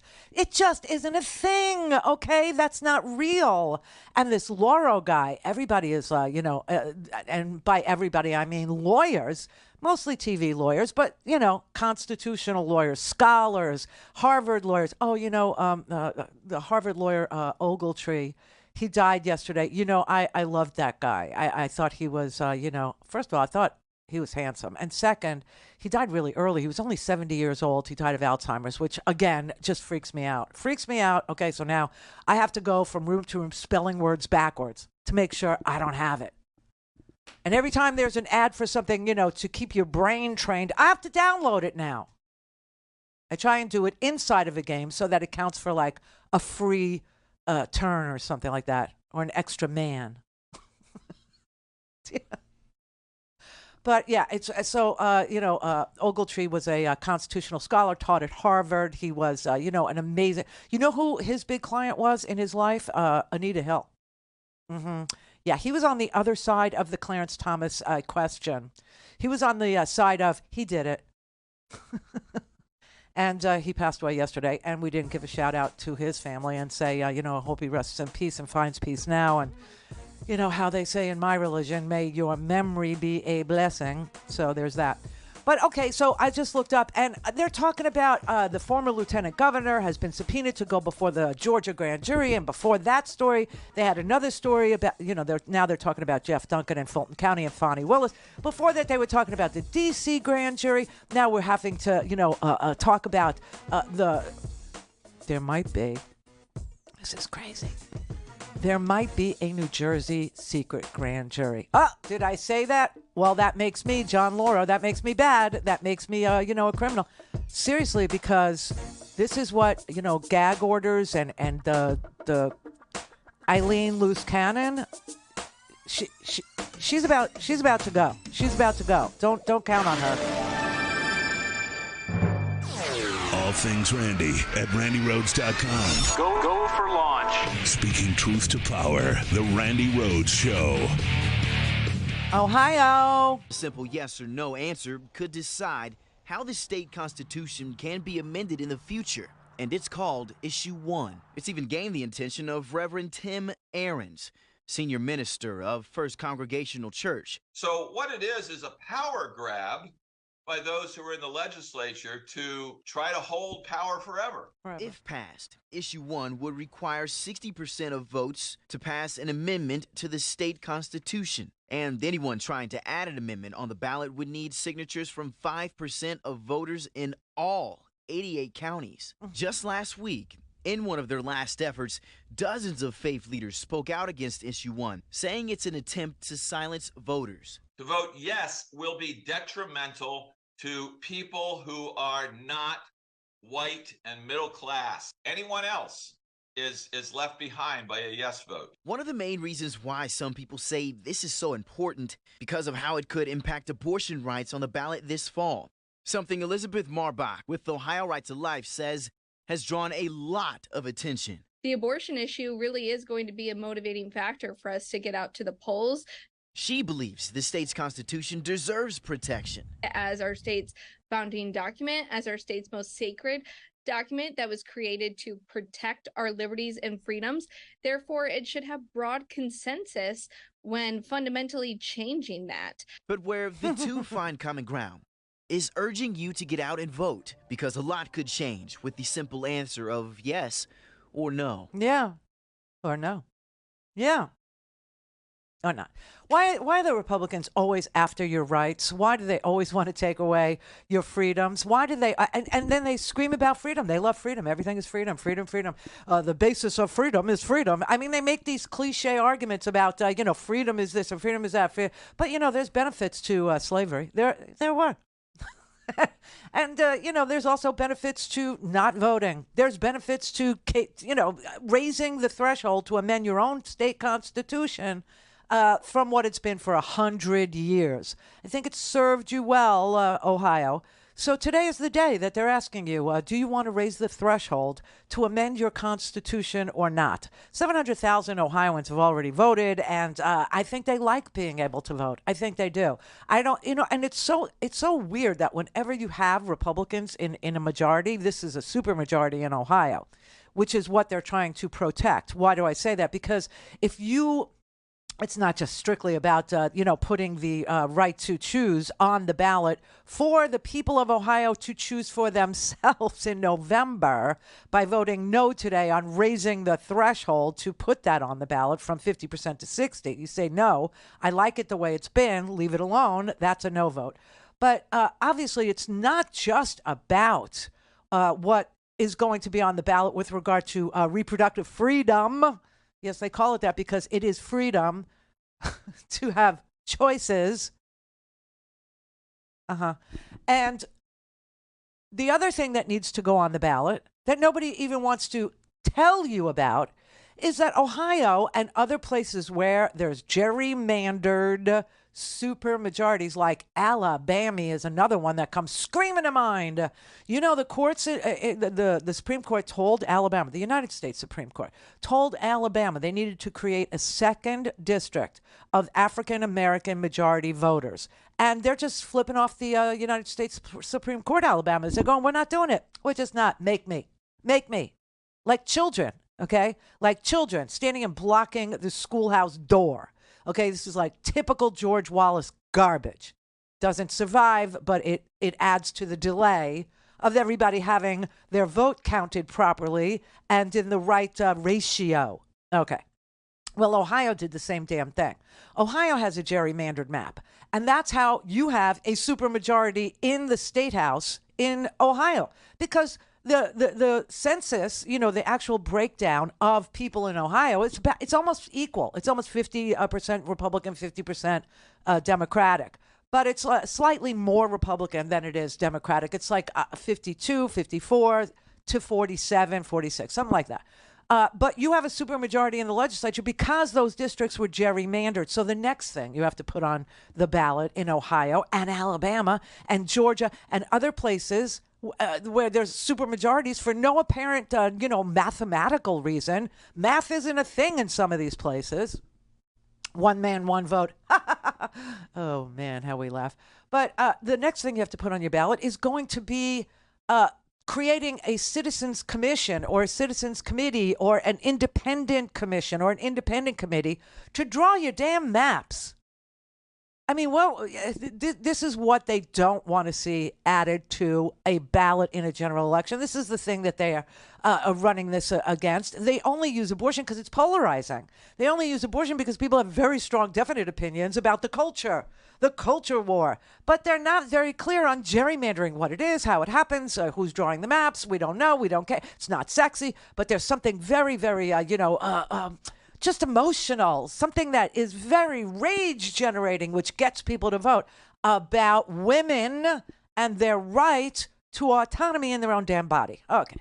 So that is what's going on in Ohio with this, ballot measure. And today is a no vote, just in case you weren't clear, because they did make it confusing, and they made it confusing on purpose. Look, it's confusing, right? I mean, we've got to vote no in August before we vote yes in November to protect our reproductive rights. Mm-hmm. And there is no question that Ohioans do not support giving ourselves less of a voice. We would like to continue to have access to citizen-led ballot initiatives, as we have for 112 years, but just ahead of us passing reproductive rights, because Republicans know that we're going to do that too. All the polls show, like you said, about 2/3 of voters really support protecting our reproductive rights. 85% of independent women support this reproductive rights initiative. So they know that they will lose. if it can pass under the current rules, which would just require a simple majority rules. Yeah. One person, one vote. So they're trying to change the rules.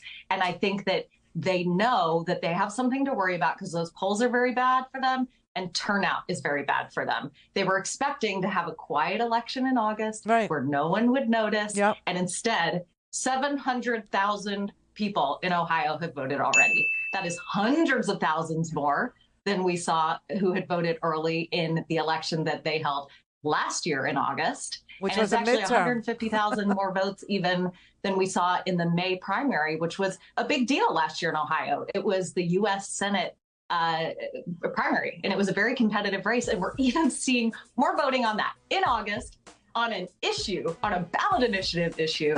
So I think that is leading to some desperation on their side. Yeah, because I don't think people, line up and, wrap around the building to deny themselves the right to vote. Although I could be wrong. I mean, this country is, back-rap crazy right now. Right? It's just nuts.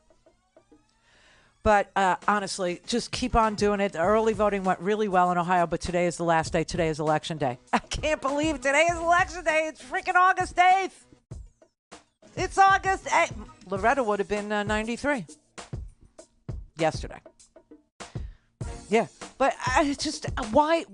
Because they really wanted it to go unnoticed. They wanted a nice, quiet thing where no one would even pay attention. No one would. And you know what? You start taking away enough rights, people are like, oh no, we're showing up for that. Call in, connect. To speak to Randi, call 561-270-3844. 561-270-3844. All right. We're going there. Forget everything else. A new deadline this morning for federal prosecutors and former President Donald Trump's defense team. D.C. federal judge Tanya Chutkan is giving both sides until 3 p.m. Eastern today to propose dates and times for a pretrial hearing regarding special counsel Jack Smith's protective order filing. That court order following Judge Chutkan's Monday deadline for Trump's attorney's response to Smith's request calling for a court-imposed limits to what Trump can share about the 2020 election interference case. Trump's lawyers firing back, saying he should not be subject to a blanket gag order seeking to narrow the scope of sensitive materials. Smith responding, saying the order was reasonable and charging that Trump's team is proposing an order that is designed to allow Trump to try his case in the media rather than in the courtroom. Yeah. In the initial request, Smith arguing that if, for example, Trump were to share grand jury information, it could have a harmful chilling effect on witnesses or adversely affect the fair administration of justice. Smith also citing Trump's recent all-caps social media post saying, "If you go after me, I'm coming after you." Oy. Trump's campaign defending that post as political speech. Trump, who pleaded not guilty to charges in Smith's election interference probe last week, accusing the Biden administration of weaponizing the Justice Department against him. They want to interfere in my campaign. They want to interfere in the elections. The White House refusing to comment on Trump's indictment and recent allegations. And after receiving scheduling proposals from Trump's lawyers and prosecutors, the judge is planning to hold that protective motion hearing by this Friday. Trump will not have to attend.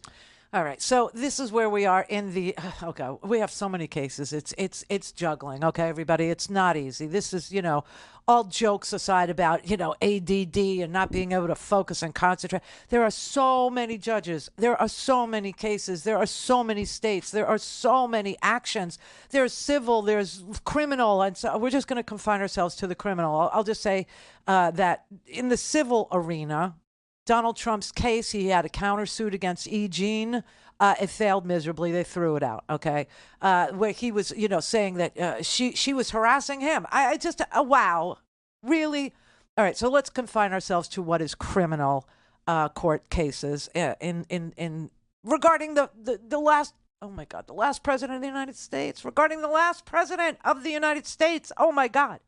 All right. So you have indictments in two states. Well, D.C. isn't a state, okay, but we have two courts, two main cases. D.C., where January 6th occurred, where the community was put through this violence, where the community served to protect the Capitol by virtue of being Capitol police officers, or by virtue of being Metro police officers, or by virtue of, being people that lived and worked and walked those streets in Washington, D.C. to get to work that day or to send their kids to school that day. That's why the January 6th case is in Washington, D.C., okay? We all know this, right?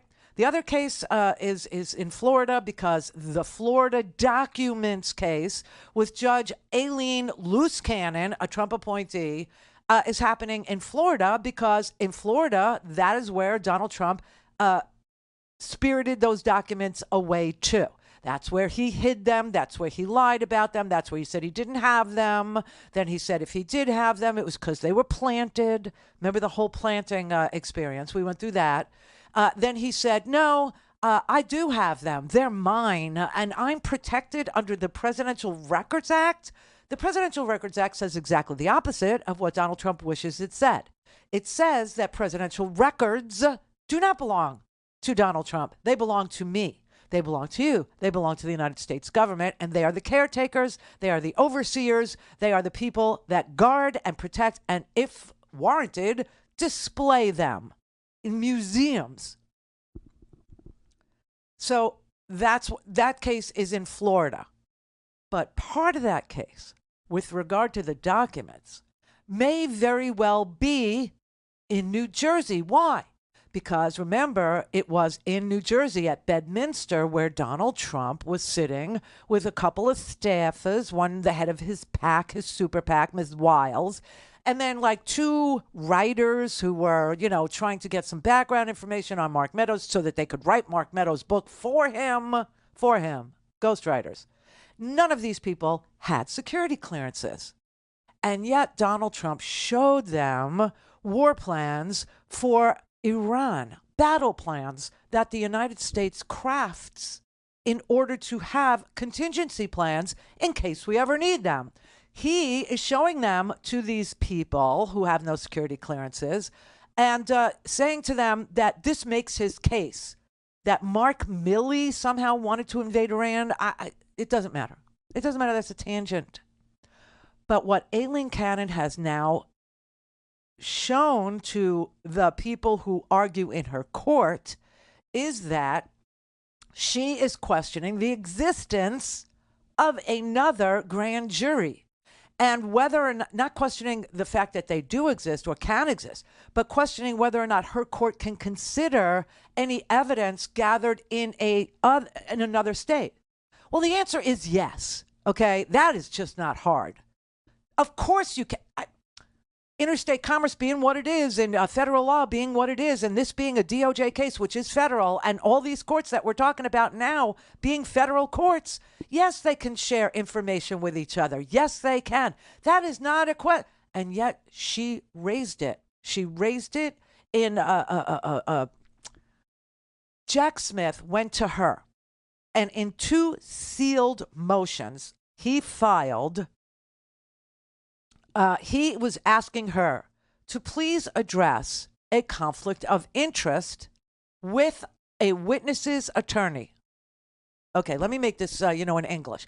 Walt Nauta. You know Walt Nauta, right? Walt Nauta, the body man for Donald Trump. Walt Nauta, the guy who moved the boxes. Walt Nauta, who follows Donald Trump wherever he goes now and, didn't have a lawyer and couldn't be indicted in Florida because he didn't want to get a lawyer because, it would be a good way to delay. And Donald Trump was like all about it. Don't get a... Okay, so that Walt Nauta obviously now has entered his not guilty plea and, blah, blah, blah. Well, Walt Nauta is being represented by an attorney. Yay. That attorney is also representing people who we don't know their names, who might testify against Walt Nauta. How in the hell does that work? It doesn't. That is a obvious layman can see it from all the way over here, conflict of interest. You can't have an attorney representing witnesses against one client and then have that one client as a client too. You can't do that. That's like real mafioso stuff. That's like real, Goodfellas stuff. Oh, yeah, they popped your cherry, and he represents Jimmy the Gent, and he represents Paulie, and now he also represents, Henry. well, that would be okay if Henry was just on trial alone, popping his cherry, which he was. But if Paulie was also accused in that crime, then and Paulie was going to testify against Henry and throw him under a bus, well, you can't have the same lawyer. You understand that? So that was the question in front of her, and the answer had nothing to do with it. This is the Randi Rhodes Show. To speak with Randi, dial 561-270-3844. That's 561-270-3844. Okay, just so I could set this up nicely for you so you can really listen to what Ty Cobb, who used to represent Donald Trump, has to say when he weighs in with his big legal brain on this scenario that's going on here in Florida with Judge Eileen Loose Cannon, who has been overturned brutally before by the 11th Circuit Court of Appeals because she actually rules on things that the defendant isn't even asking her to rule on. She invents defenses for you that your defense attorney hasn't even placed before her. This is interesting that she's acting in aid of the defense and answering questions that have not been asked of her and offering opinions on various things that haven't even been presented to her by the prosecution or the defense. That is what the situation is here, okay? So what happened here was Jack Smith put under seal, meaning secretly, asked her a question. And the question he asked her under seal was, can we have a Garcia hearing? All right, what the hell is a Garcia hearing? Well, it has to do with exactly what I was telling you, that when you have an attorney, okay, it's a legal proceeding that ensures that a defendant who's represented by an attorney who also represents others in the same case isn't conflicted, okay? And that's what a Garcia hearing is for. It is, it's a proceeding. And it ensures that the defendant understands that his lawyer or her lawyer represents other defendants or other witnesses in the same case, and that those witnesses may testify against you. And your lawyer represents those witnesses. That would be bad. So that's what Jack Smith asked her for, a Garcia hearing, this proceeding. So Walt Nada would understand what his rights were before they went one step further in that courtroom with this lawyer representing Walter Nada and representing witnesses who are likely to testify against Walter Nada. Just saying. His name's not Walter, it's Waltine. Rhymes with saltine. Salty. Okay. Well, that is what was asked of Judge Cannon to rule on, to actually schedule. Actually, he was asking for this proceeding.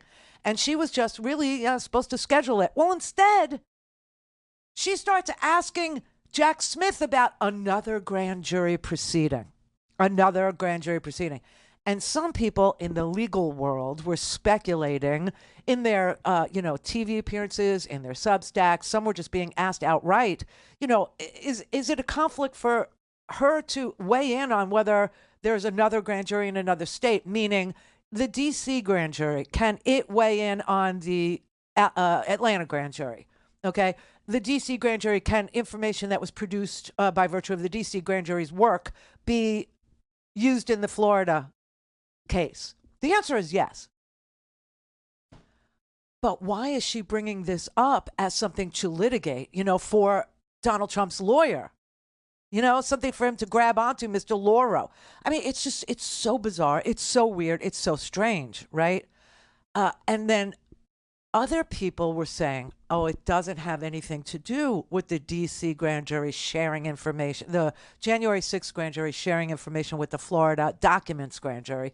And it doesn't have anything to do with the Atlanta grand jury, the Atlanta grand jury being, the RICO Act, obviously, trying to overthrow the results of the election in Georgia through extortion, through lying to the legislature, Rudy Giuliani, et cetera, et cetera. There's no conflict that if they would share what they found in Atlanta with the January 6th grand jury in D.C. It's not a problem. It's not a thing. It's not an issue. But some started to speculate maybe she was trying to expose, for Donald Trump's lawyer's benefit, that she knows that there's another secret grand jury and that this one might be in New Jersey. And why New Jersey? Because New Jersey is where the dissemination portion of this case would maybe be litigated. It could also be litigated in Florida because, if the majority of the crime occurred in the state, then you can bring it in that state, even if pieces of it, like drug dealing cases, this happens all the time, where the main cartel might be, in Florida, but the drugs were sold in, West Virginia or Kentucky, right? Whatever. But you look to see where the majority of the crime, but there could be, and Jack Smith might have, a secret grand jury in New Jersey, heretofore unknown to us, that is operating, and she's trying to get Donald Trump's attorneys to understand that. She's trying to telegraph to them that's going on, That would be such a recusable offense. That would be a mandatory get out of here. Like you have to be removed from this case. You cannot serve on this case. You are not impartial. The idea that she's been helping the defense make arguments that they didn't ask her to make, and that she's responding and saying, but, there's this here that you can, actually ask. This is Ty Cobb, who represented Donald Trump, and he was asked about this. And this is what he had to say. I do want to ask you about the Mar-a-Lago case as well, because the judge there, the Trump-appointed Eileen Cannon, issued an order today, Ty, asking federal prosecutors to explain the use of a Washington grand jury. And she's asking for this, even though a grand jury in South Florida, of course, saw evidence and indicted based on the evidence that they saw. So as far as we understand, the defense in this case is not asking for this explanation, but No. the judge is. Do you understand why? Is this a normal thing? No, it's not. This is a highly unusual request for most judges, although it's typical of the conduct that the 11th Circuit came down hard on her previously for insinuating defenses and ideas that even Trump hadn't raised. Mm-hmm. In his defense, when she bungled the search warrant and the special master issue, and they finally forced her to dismiss the case. I think this is a jump the shark moment. I mean, the reality is, no, the defense attorneys are capable. Nobody asked her to raise this issue. It suggests the possibility of misconduct by the Justice Department where there's absolutely no basis for it. The law is you cannot use an existing grand jury to investigate existing charges, previously brought charges. But there's no reason that a grand jury in D.C. can't share information with a jury in Florida. In fact, it's specifically authorized under Rule 6E 3C of the Federal Rules of Criminal Procedure. And it was the Florida grand jury, after receiving and reviewing that information, that issued the indictment. So there's no hint of impropriety, and no sophisticated prosecutor would commit the one area of misconduct that is prohibited in the grand jury in terms of continuing to investigate an existing charge. That's not really what's at issue here. Her concern is, can a grand jury in D.C. actually investigate additional corruption that may have occurred in her district? And the law is clear that they can't. They can. Yes, they can. What he just said was that a D.C. grand jury can't investigate a Florida grand jury. Okay, a grand jury can't investigate another grand jury. But they can share information about, the same person that they're investigating. D.C. is investigating the same person as Florida is investigating. They can share information. But, the way that question was phrased also might be a little tiny bit misleading as to what she was trying to tell the defense attorney for Donald Trump. She may have been trying to signal to, because the question to her was, is Walt Nauda's attorney conflicted? Because Walt Nauda's attorney also represents 3 witnesses for the government who might testify against Walt Nauda. And that was the question she was asked under seal. Could she have a Garcia proceeding to decide and let Walt Nauda know he has rights, and his right does not, is inclusive of not having to share a lawyer with the government's witnesses, right? And instead of answering that question about, oh yeah, I'll schedule a Garcia hearing, she answers a different question. And this is what her practice has been. She inserts an opinion on something that wasn't even asked of her. And the opinion she inserts that wasn't even asked of her was whether or not you can share information from grand jury to grand jury. Now, she's a federal court judge. She should know the answer to that, except she has no experience, and that's why Trump picked her. Okay? But people are saying, we're not really sure that she was asking that question, because that's really obvious that, of course, they can share. We think she was trying to tell Trump's lawyers that there might be another secretive, confidential grand jury in New Jersey. In New Jersey. And if she was doing that, she has to be removed from this particular case. I'll tell you, Harry Littman, who was a former U.S. attorney, Bloomberg, Zoe Tillman, Andrew Weissman, who worked with Mueller on the Mueller investigation, and Joyce Vance, who, was a prosecutor for the state of Alabama. They all agree that that's what she was doing. And they all agree that she's either begging for somebody to take her off, and maybe this is her cry for help. Please, please, I can't do this. I can't do this. Or she needs to be adjudicated out of there.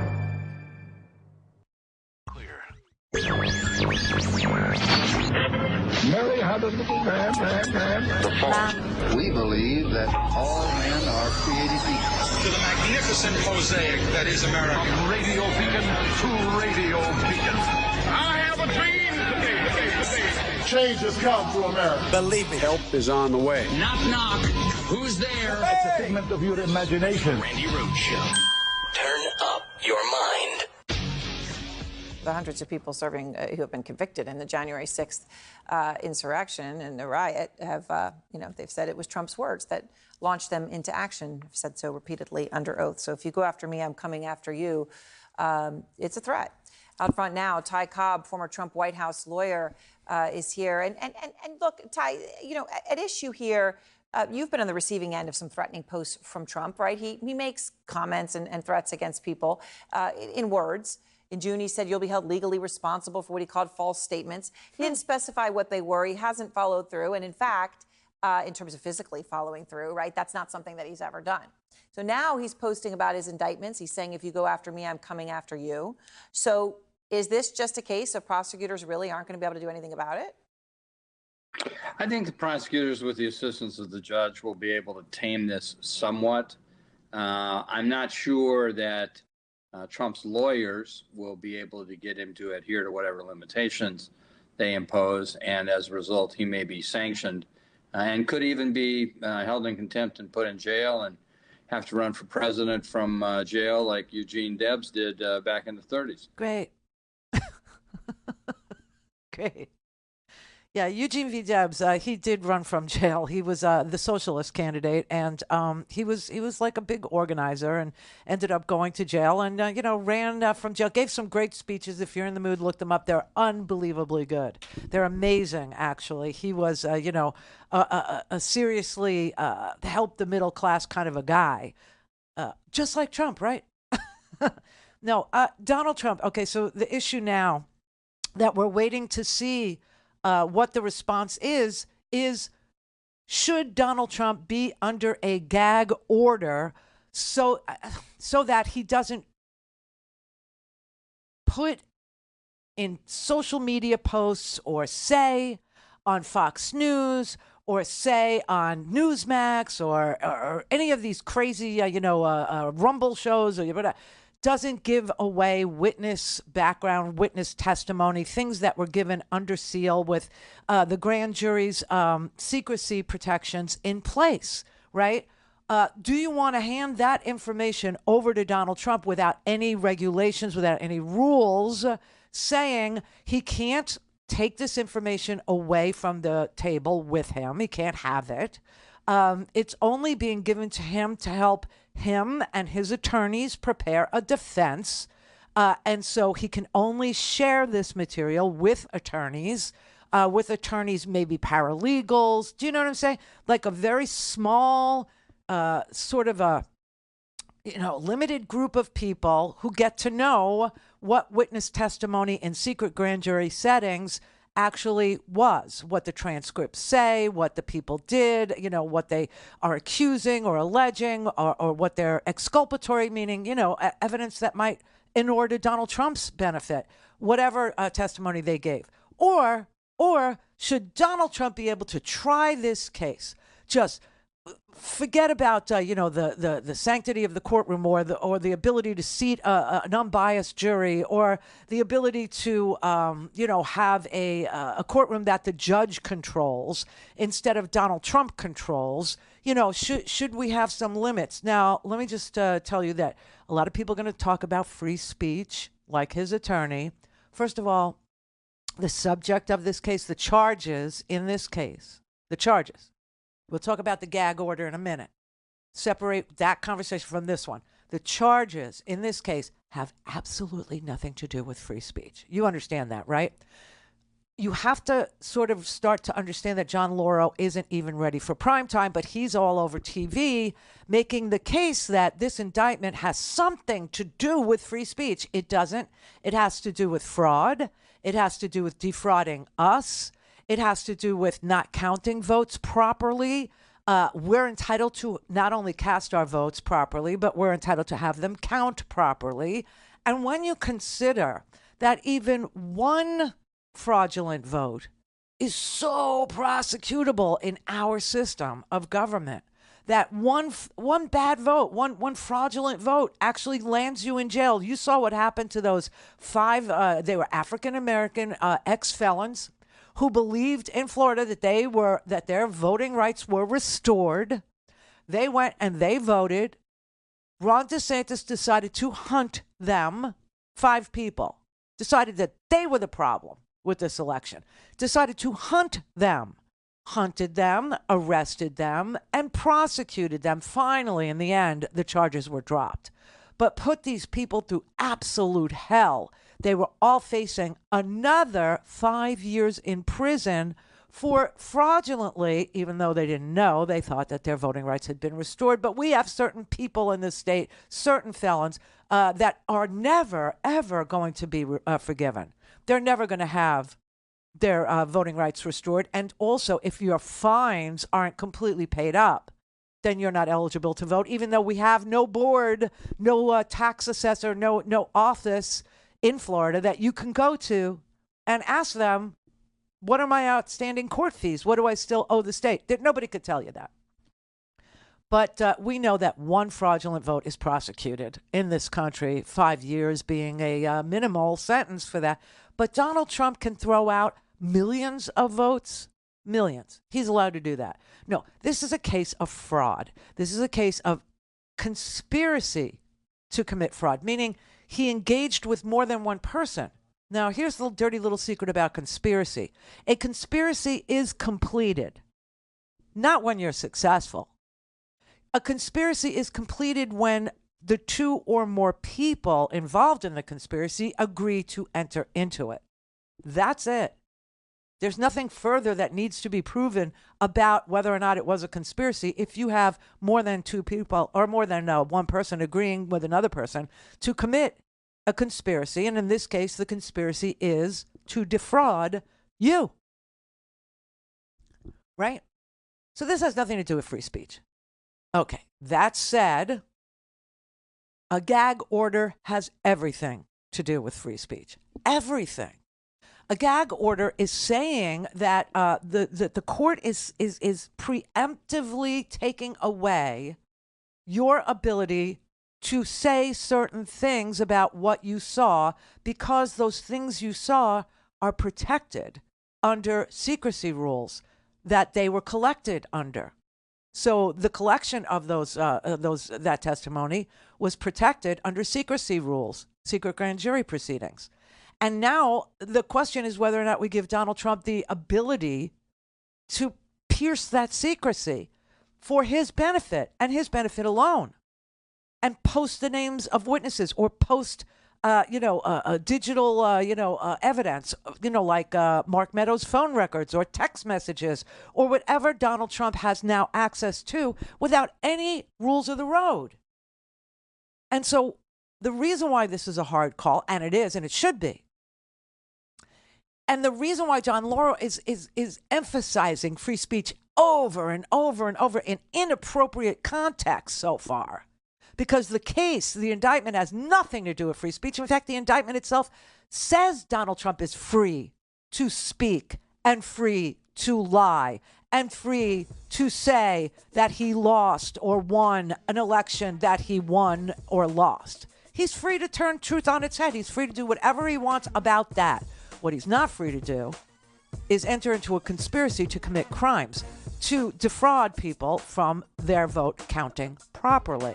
And we all know that one person does that, and we know what the penalty is.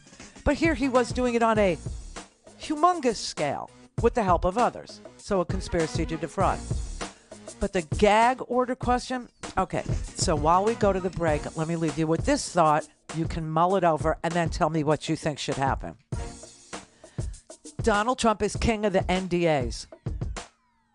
What? Yes, Donald Trump is the king of the non-disclosure agreement, meaning Donald Trump, you work for him, you sign away your free speech rights, right? Can't talk about him. All things Randi at RandiRhodes.com. Go for launch. Speaking truth to power, the Randi Rhodes Show. This weekend, the judge rejected your request for 3 more days to consider the special counsel's proposed rules for how to handle evidence. The proposed protective order that would let Trump use some sensitive information but not take that information with him. Will you agree to that? Well, first of all, this protective order that's being suggested by the Biden administration is an effort to keep from the press important non-sensitive information that the Biden administration has that may speak to This isn't by the Biden administration. This is by the President special Trump. independent counsel. No, here, for this reason, no. The independent counsel, it's not independent, it's special counsel, has to get the approval of Merrick Garland in order to go forward. No. Joe Biden said in November 2022 that he wanted to see President Trump prosecuted and taken out of this race. There's So no, he I'm just going to stop you because there's no evidence But the bottom line is Joe Biden is involved in this. And you're right, it's a special counsel. Let's just stick to the question. Do you believe that this is something that you'll agree to? The point is that we will not agree to keeping information that's not sensitive from the press. The press and the American people in a campaign season have a right to know what the evidence is in this case, provided that this evidence is not protected otherwise. So we're going to oppose it, as we have. But for whatever reason, these lawyers on the prosecution team want to keep that from the press. Well, won't the evidence come out in trial anyway? Right. That the press... some of it will, not all of it. I'm shocked that the press isn't lined up objecting to this protective order, because not only is President Trump being attacked for his First Amendment rights, now these prosecutors are trying to impinge on the freedom of the press. Okay, let's stick to. I so appreciate you trying to stick up what's for happening. I'm telling you. I appreciate you trying to stick up for us, but let's talk about the actual I'm telling you what's going on right substance now. of what they were trying to do in the filing.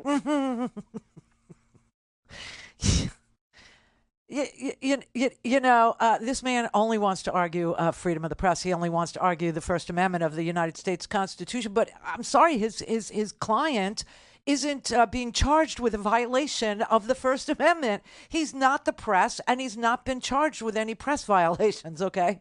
The man is being charged with fraud, a conspiracy to defraud the United States, a conspiracy to stop an official proceeding in Congress from occurring so that he could remain in power. And he thought for at least 10 days, right? Incrementally, he would stay in power, right?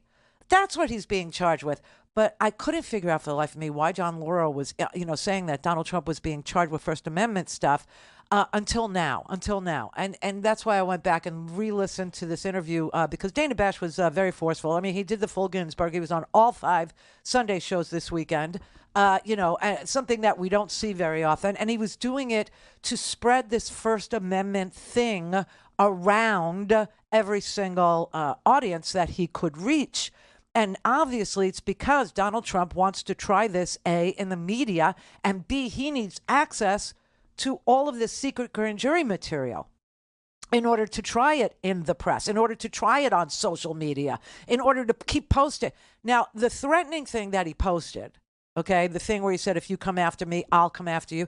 The only reason why that was included in the request for a protective order over the secret grand jury information isn't because they were trying to litigate whether or not that was a threat. They weren't fighting a First Amendment issue when they included that in their pleading to the judge. They were trying to show the judge this is where he will fight it out. This is what he will do with secret grand jury information. This is what he will do with the names of witnesses who are testifying against him. This is what he will do if he finds out Mark Meadows is a cooperating witness against him. This is what he will do to Mike Pence. This is what he will do to anybody that steps. If Rudy Giuliani's cut a deal, this is what he will do to Rudy Giuliani. Okay, and he will fight it out in the media. And so for the protection of these witnesses, so that they make it to trial, we're asking you to put a protective order on the secret grand jury information. That's what this is about. Here, I'll play you a judge. This is Judge, she's a retired judge. Her name is Judge Cordell. She served in California, and she was asked about why the threat was included. Okay, and this was a real nice, simple explanation. So I don't know necessarily that quote impacts the protective order, but that certainly would get me thinking, if I were the trial judge, about a gag order in this case. It's clearly a threat. And a good trial judge doesn't just look at the law. You use common sense. And anyone looking at common sense, looking at what he has posted and the timing of when he posted it, raises another issue, whether or not this person and the team should be told, and this is true on both sides, just to say we're going to have a mutual gag order. And I would expect that may come next. And I'm afraid that what after that, if indeed the gag order is issued, which is not a First Amendment issue at all, it's basically saying don't talk about this outside of the courtroom. My guess is Trump would violate it in a heartbeat, and then we'll see what the judge does in terms of consequences for violating yet another court order. So you think there will be a gag order here? At least you think that there should be? Oh, I absolutely can see it coming, because this man cannot shut up. You know, he's a chatty Charlie, and he's going to just talk and talk, and he really doesn't care about rules and about saying the rules that say you can speak or cannot speak. So this is where the test of a good trial judge comes about. If you're going to have a fair trial, it's going to be by the rules set by that person in a black robe. And if the rules are you do not talk about this other than in the court, because it's not punishment, it's to ensure a fair trial. Right. If that doesn't happen, there has to be immediate consequence to violating a court order. Only in that way can everyone have respect for the system. So that is the lay of the land. I mean, those are the facts about a judge and the judge's discretion and the judge's obligation to ensure the integrity of the proceedings, to protect the witnesses, to protect the process itself. And especially in high publicity, high visibility cases, a gag order becomes a question for the court. Now, the idea of Trump being, Trump being put under a gag order is not a shocking request. It's not a shocking ask. What would be shocking is what happens when he violates it. And he will, because he has no respect for law and order or judges or proceedings or witnesses' safety or the integrity of a trial. He has no care for any of these things at all, which is kind of why, you know, a guy like that who doesn't give an F about the safety and security of the witnesses, whether they're there to exculpate him or inculpate him or whatever they're there to do. He doesn't care who lives or dies, just himself, right? But the order obviously would be issued, and it would prohibit him and also the Jack Smith. It would prohibit the prosecution too, their attorneys, all the witnesses, the entire media, and that's why he's saying, I would think the free press, from talking about the case outside the courtroom. But that might actually get us to want a speedy trial more than we already do with cameras in the courtroom. Because in trial, you will learn everything. Call in, connect. To speak to Randi, call 561-270-3844. 561-270-3844. So I've been in his position before, where he represented a very difficult client under, great pressure, who's, concerned about the possibility of going to jail. I think one of the dangers, and John is respected and he has a good reputation and he certainly knows his way around the courtroom. He's former federal prosecutor, briefly. But think about it. I mean, he's been in this case for less than 3 weeks. Yeah. There's no way he could have mastered the nuances of the record. They've got a lot of talking points to work from, but most of those talking points are false, just like the big lie is false. And so John's stuck getting out there, trying to go toe to toe with Dana and other professionals who've lived this stuff for 2 years, and that's difficult. That's hard to do.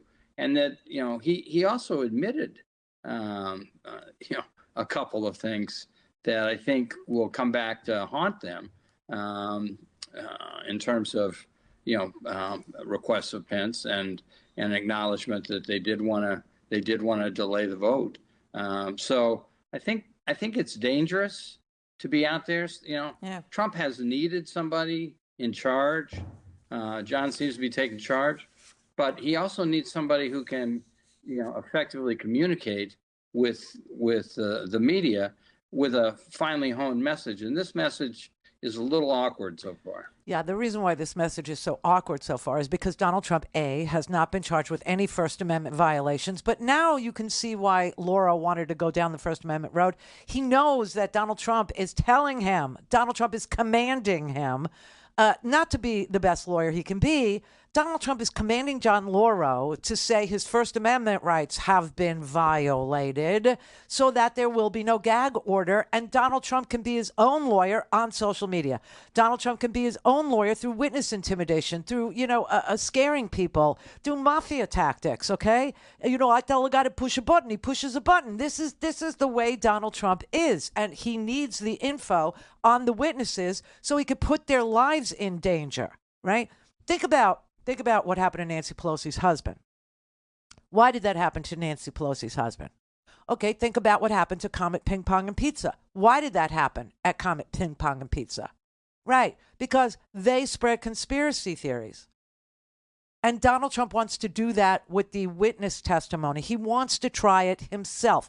He thinks he's a better lawyer than John Lauro. He just needs somebody that's, looks good on TV and can say what Donald Trump tells him to say. And now that the gag order issue, which is a First Amendment consideration, this is what happens in our constitutional system. You have two inalienable rights, two vital constitutional principles going head to head, knocking each other in the head, right? And one is the Sixth Amendment, the right to a public trial, right? A fair public trial. And the other one is the free speech, the First Amendment. So you have these two amendments that stand in conflict with each other. And a judge has a lot of discretion in cases like that. The judge is going to decide whether or not there can be, here's the test. You want the test? It's always a three-part test. Just saying.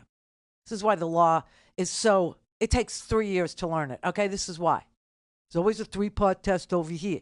And it's always a test to decide which of the constitutional rights, not as more powerful than the other, not as more important than they're all vital. But which one prevails in this scenario? Now, if you don't like the result, of course, that's what appeals are for. Okay, that's it. Here's the test. 1, there's a clear threat to the fairness of the trial. I would say yes. 2, such a threat is posed by the actual publicity that you're trying to restrain, meaning keeping Donald Trump from posting witness names on Truth Social so that they could do what they did to Mr. Pelosi. I would say yes. And the third part of the test, no less restrictive alternatives are available. See, I don't know about that one. I don't know. I mean, but we are talking about Donald Trump. So, all right, I'll just throw in with that one. But you see what I'm saying? This takes some thought. It's called prior restraint, and it's a very important decision that needs to be made and almost immediately, so that Jack Smith. The whole purpose of this is so that Jack Smith can share all of the evidence that he has This is what he wants to do. This is what he's required to do, but he wants to do it now. He's ready to share all the evidence he has with John Laura, with Donald Trump's defense attorneys or attorney. That is what this is all about. So the question for you, if you were the judge, is going to be, will he leak it? If he does, will it impede the ability for me to have a fair trial in my courtroom? The publicity about these people, if I give it to him, am I trying to restrain that kind of, yes, I am. But the third one is the hard one. Is there any other alternative? And here's why I want you to consider this. It's because if Donald Trump is granted, every available sentence, every available graph, every available photo, every available text message, every available phone record, in this case, if they make it totally available to him and he doesn't have to see it in like a lawyer's office, but he could take it with him. He could sit there on his toilet and he could tweet it to the world or social, whatever he calls that post thing, right? And he's under a gag order not to. You're going to have to put him in jail. You're going to have to at least sanction him some, like a couple of times in the court, like make it cost him money, stuff like that. And then it's going to come down to he's just going to defy you because that's what he is. He's a 6-year-old boy. It's all he is. He's a 6-year-old boy that only cares about himself. You tell him not to touch a hot stove, he's going to keep touching the hot stove. And if he burns himself, he's going to blame you and he's going to kick you for making him feel the burn, right? It's who he is. It's what he does.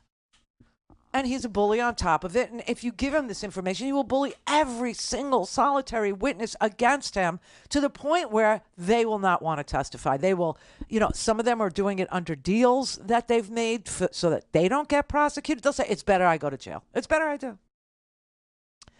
See what I mean? And so what is the punishment going to be when he violates? And that's why John Laura is so busy being on TV telling you they're taking away his First Amendment rights. They're taking away his First Amendment. Because a gag order literally would. Literally would. But this case is not about the First Amendment at all. This case is about your right to vote and have your votes fairly counted. This case is about a conspiracy, not only to defraud the United States, but to stop an official proceeding of Congress, which we all learned the hard way. It's got a 20-year penalty. Nothing free speech was charged, not even incitement. Jack Smith didn't even go down that road of whether or not Donald Trump at the Ellipse that day or in his tweet, come January 6th, it'll be wild. Didn't even go there. And gave him a pass on the lying. Told him, you're free to lie. You can, as the president, and I disagree with this, but as the president of the United States, you can say you won when you lost.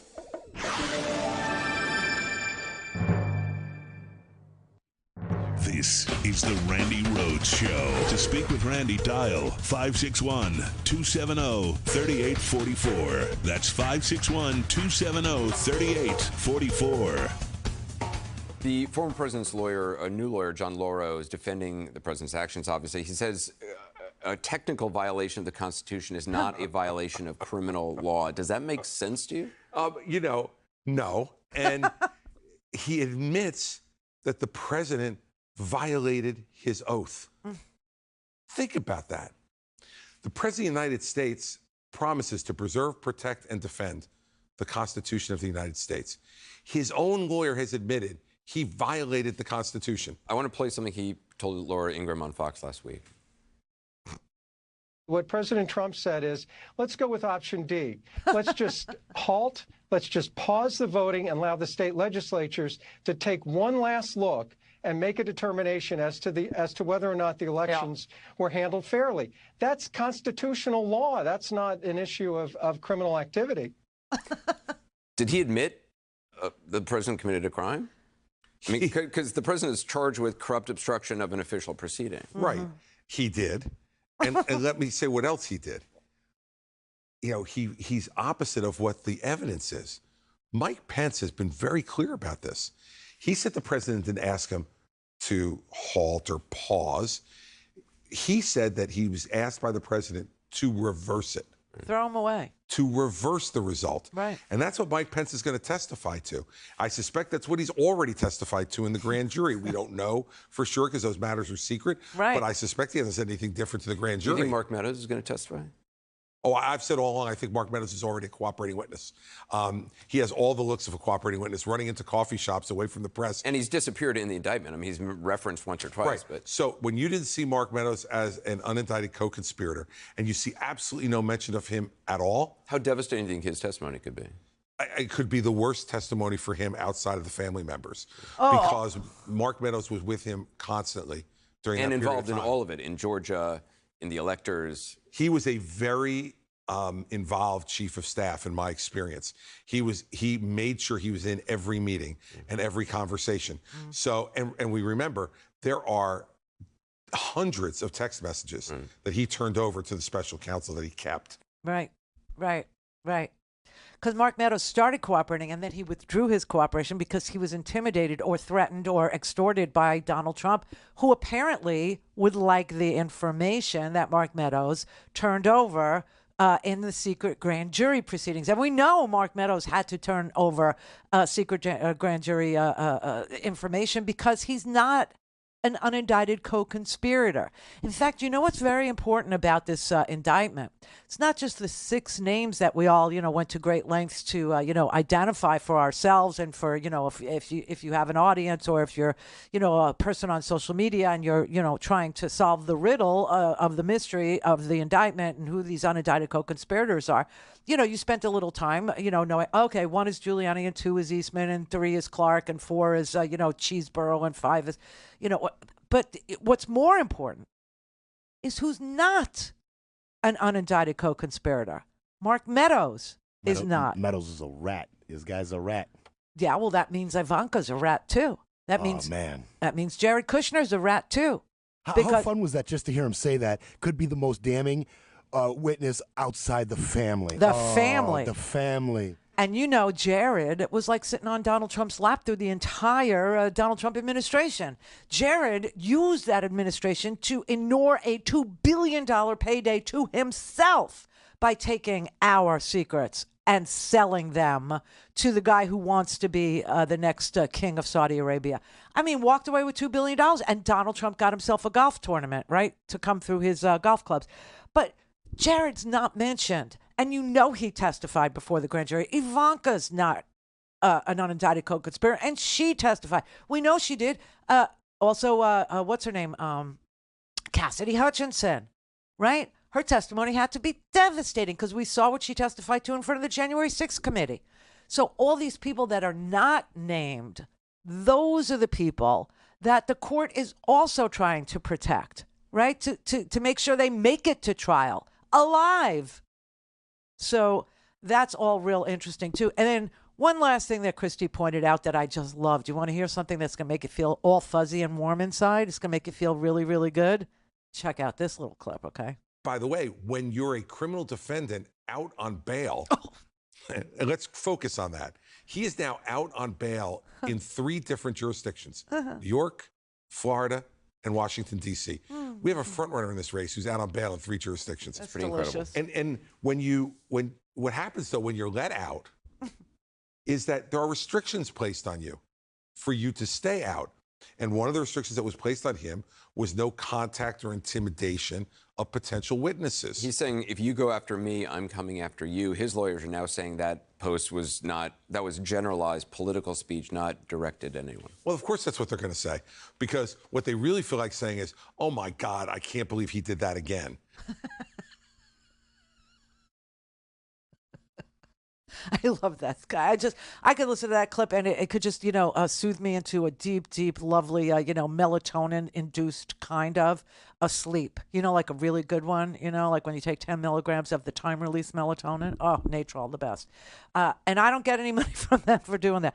But I'm just saying, just listening to that clip, that it has the same warm, delicious effect on me when I hear him say that. Now, the Trump spoke, John Laura said, that's just political speech to threaten judges. If you come after me, I will come after you. And he's saying, well, that's just the definition of political free speech, which is just, it's true, but it's a commentary on just how disgusting our politicians and their speech has become, where they get it's political free speech, the likes of what you would have heard at a Nuremberg rally, okay? It's right up there. It's just nothing but threats, is all it is. But that's how low we've gotten. It's like we have devolved instead of evolved into a more modern, efficient, freer, better, easier, breezier country. We have become this disgusting, political speech under Trump is like it's like attending a freaking Nuremberg rally. I mean, I don't even know what else to say. It's like being at one of Mussolini's events. It's just so bad, and it's so ugly, and it's made to induce fear and deep, negative emotions in people is what it's designed to do, and it does, because we're human. We're human. And this is all for the MAGA base, okay? That's all this hatred is, all to feed them, to inflame them, and to make them willing to hurt the witnesses. See what I mean? But I love the way Christie said, let's just remember he's out on bail. He's out on bail in 3 different jurisdictions. And when you're out on bail, restrictions are placed upon ye. And if you don't adhere to them, you lose the ability to move freely about the country. That you think that's what they said privately to each other? Their lawyers are want to jump out the window having to defend some of this stuff. Mm-hmm. And here's the bottom line on it, is that let's put aside if it's legal or illegal for a second. Okay. Is this the kind of conduct that the Republican Party or the American people want from someone who's going to be president? To send out tweets or posts, whatever they are, that he sends on True Social, saying this kind of stuff, threatening people, trying to intimidate Mike Pence, trying to intimidate the judge. Mike Pence, as we know, he just falls in the line of Rex Tillerson and Jeff Sessions and Bill Barr and all these folks who were the best people ever when he hired them. Right.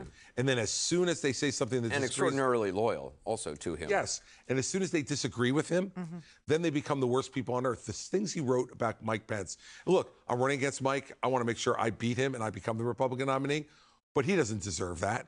No, nobody does. Nobody deserves to be targeted for death or hanging or oh, Nancy, or to have your husband attacked in the middle of the night at 80 years old. Nobody deserves that kind of retribution because of political speechifying.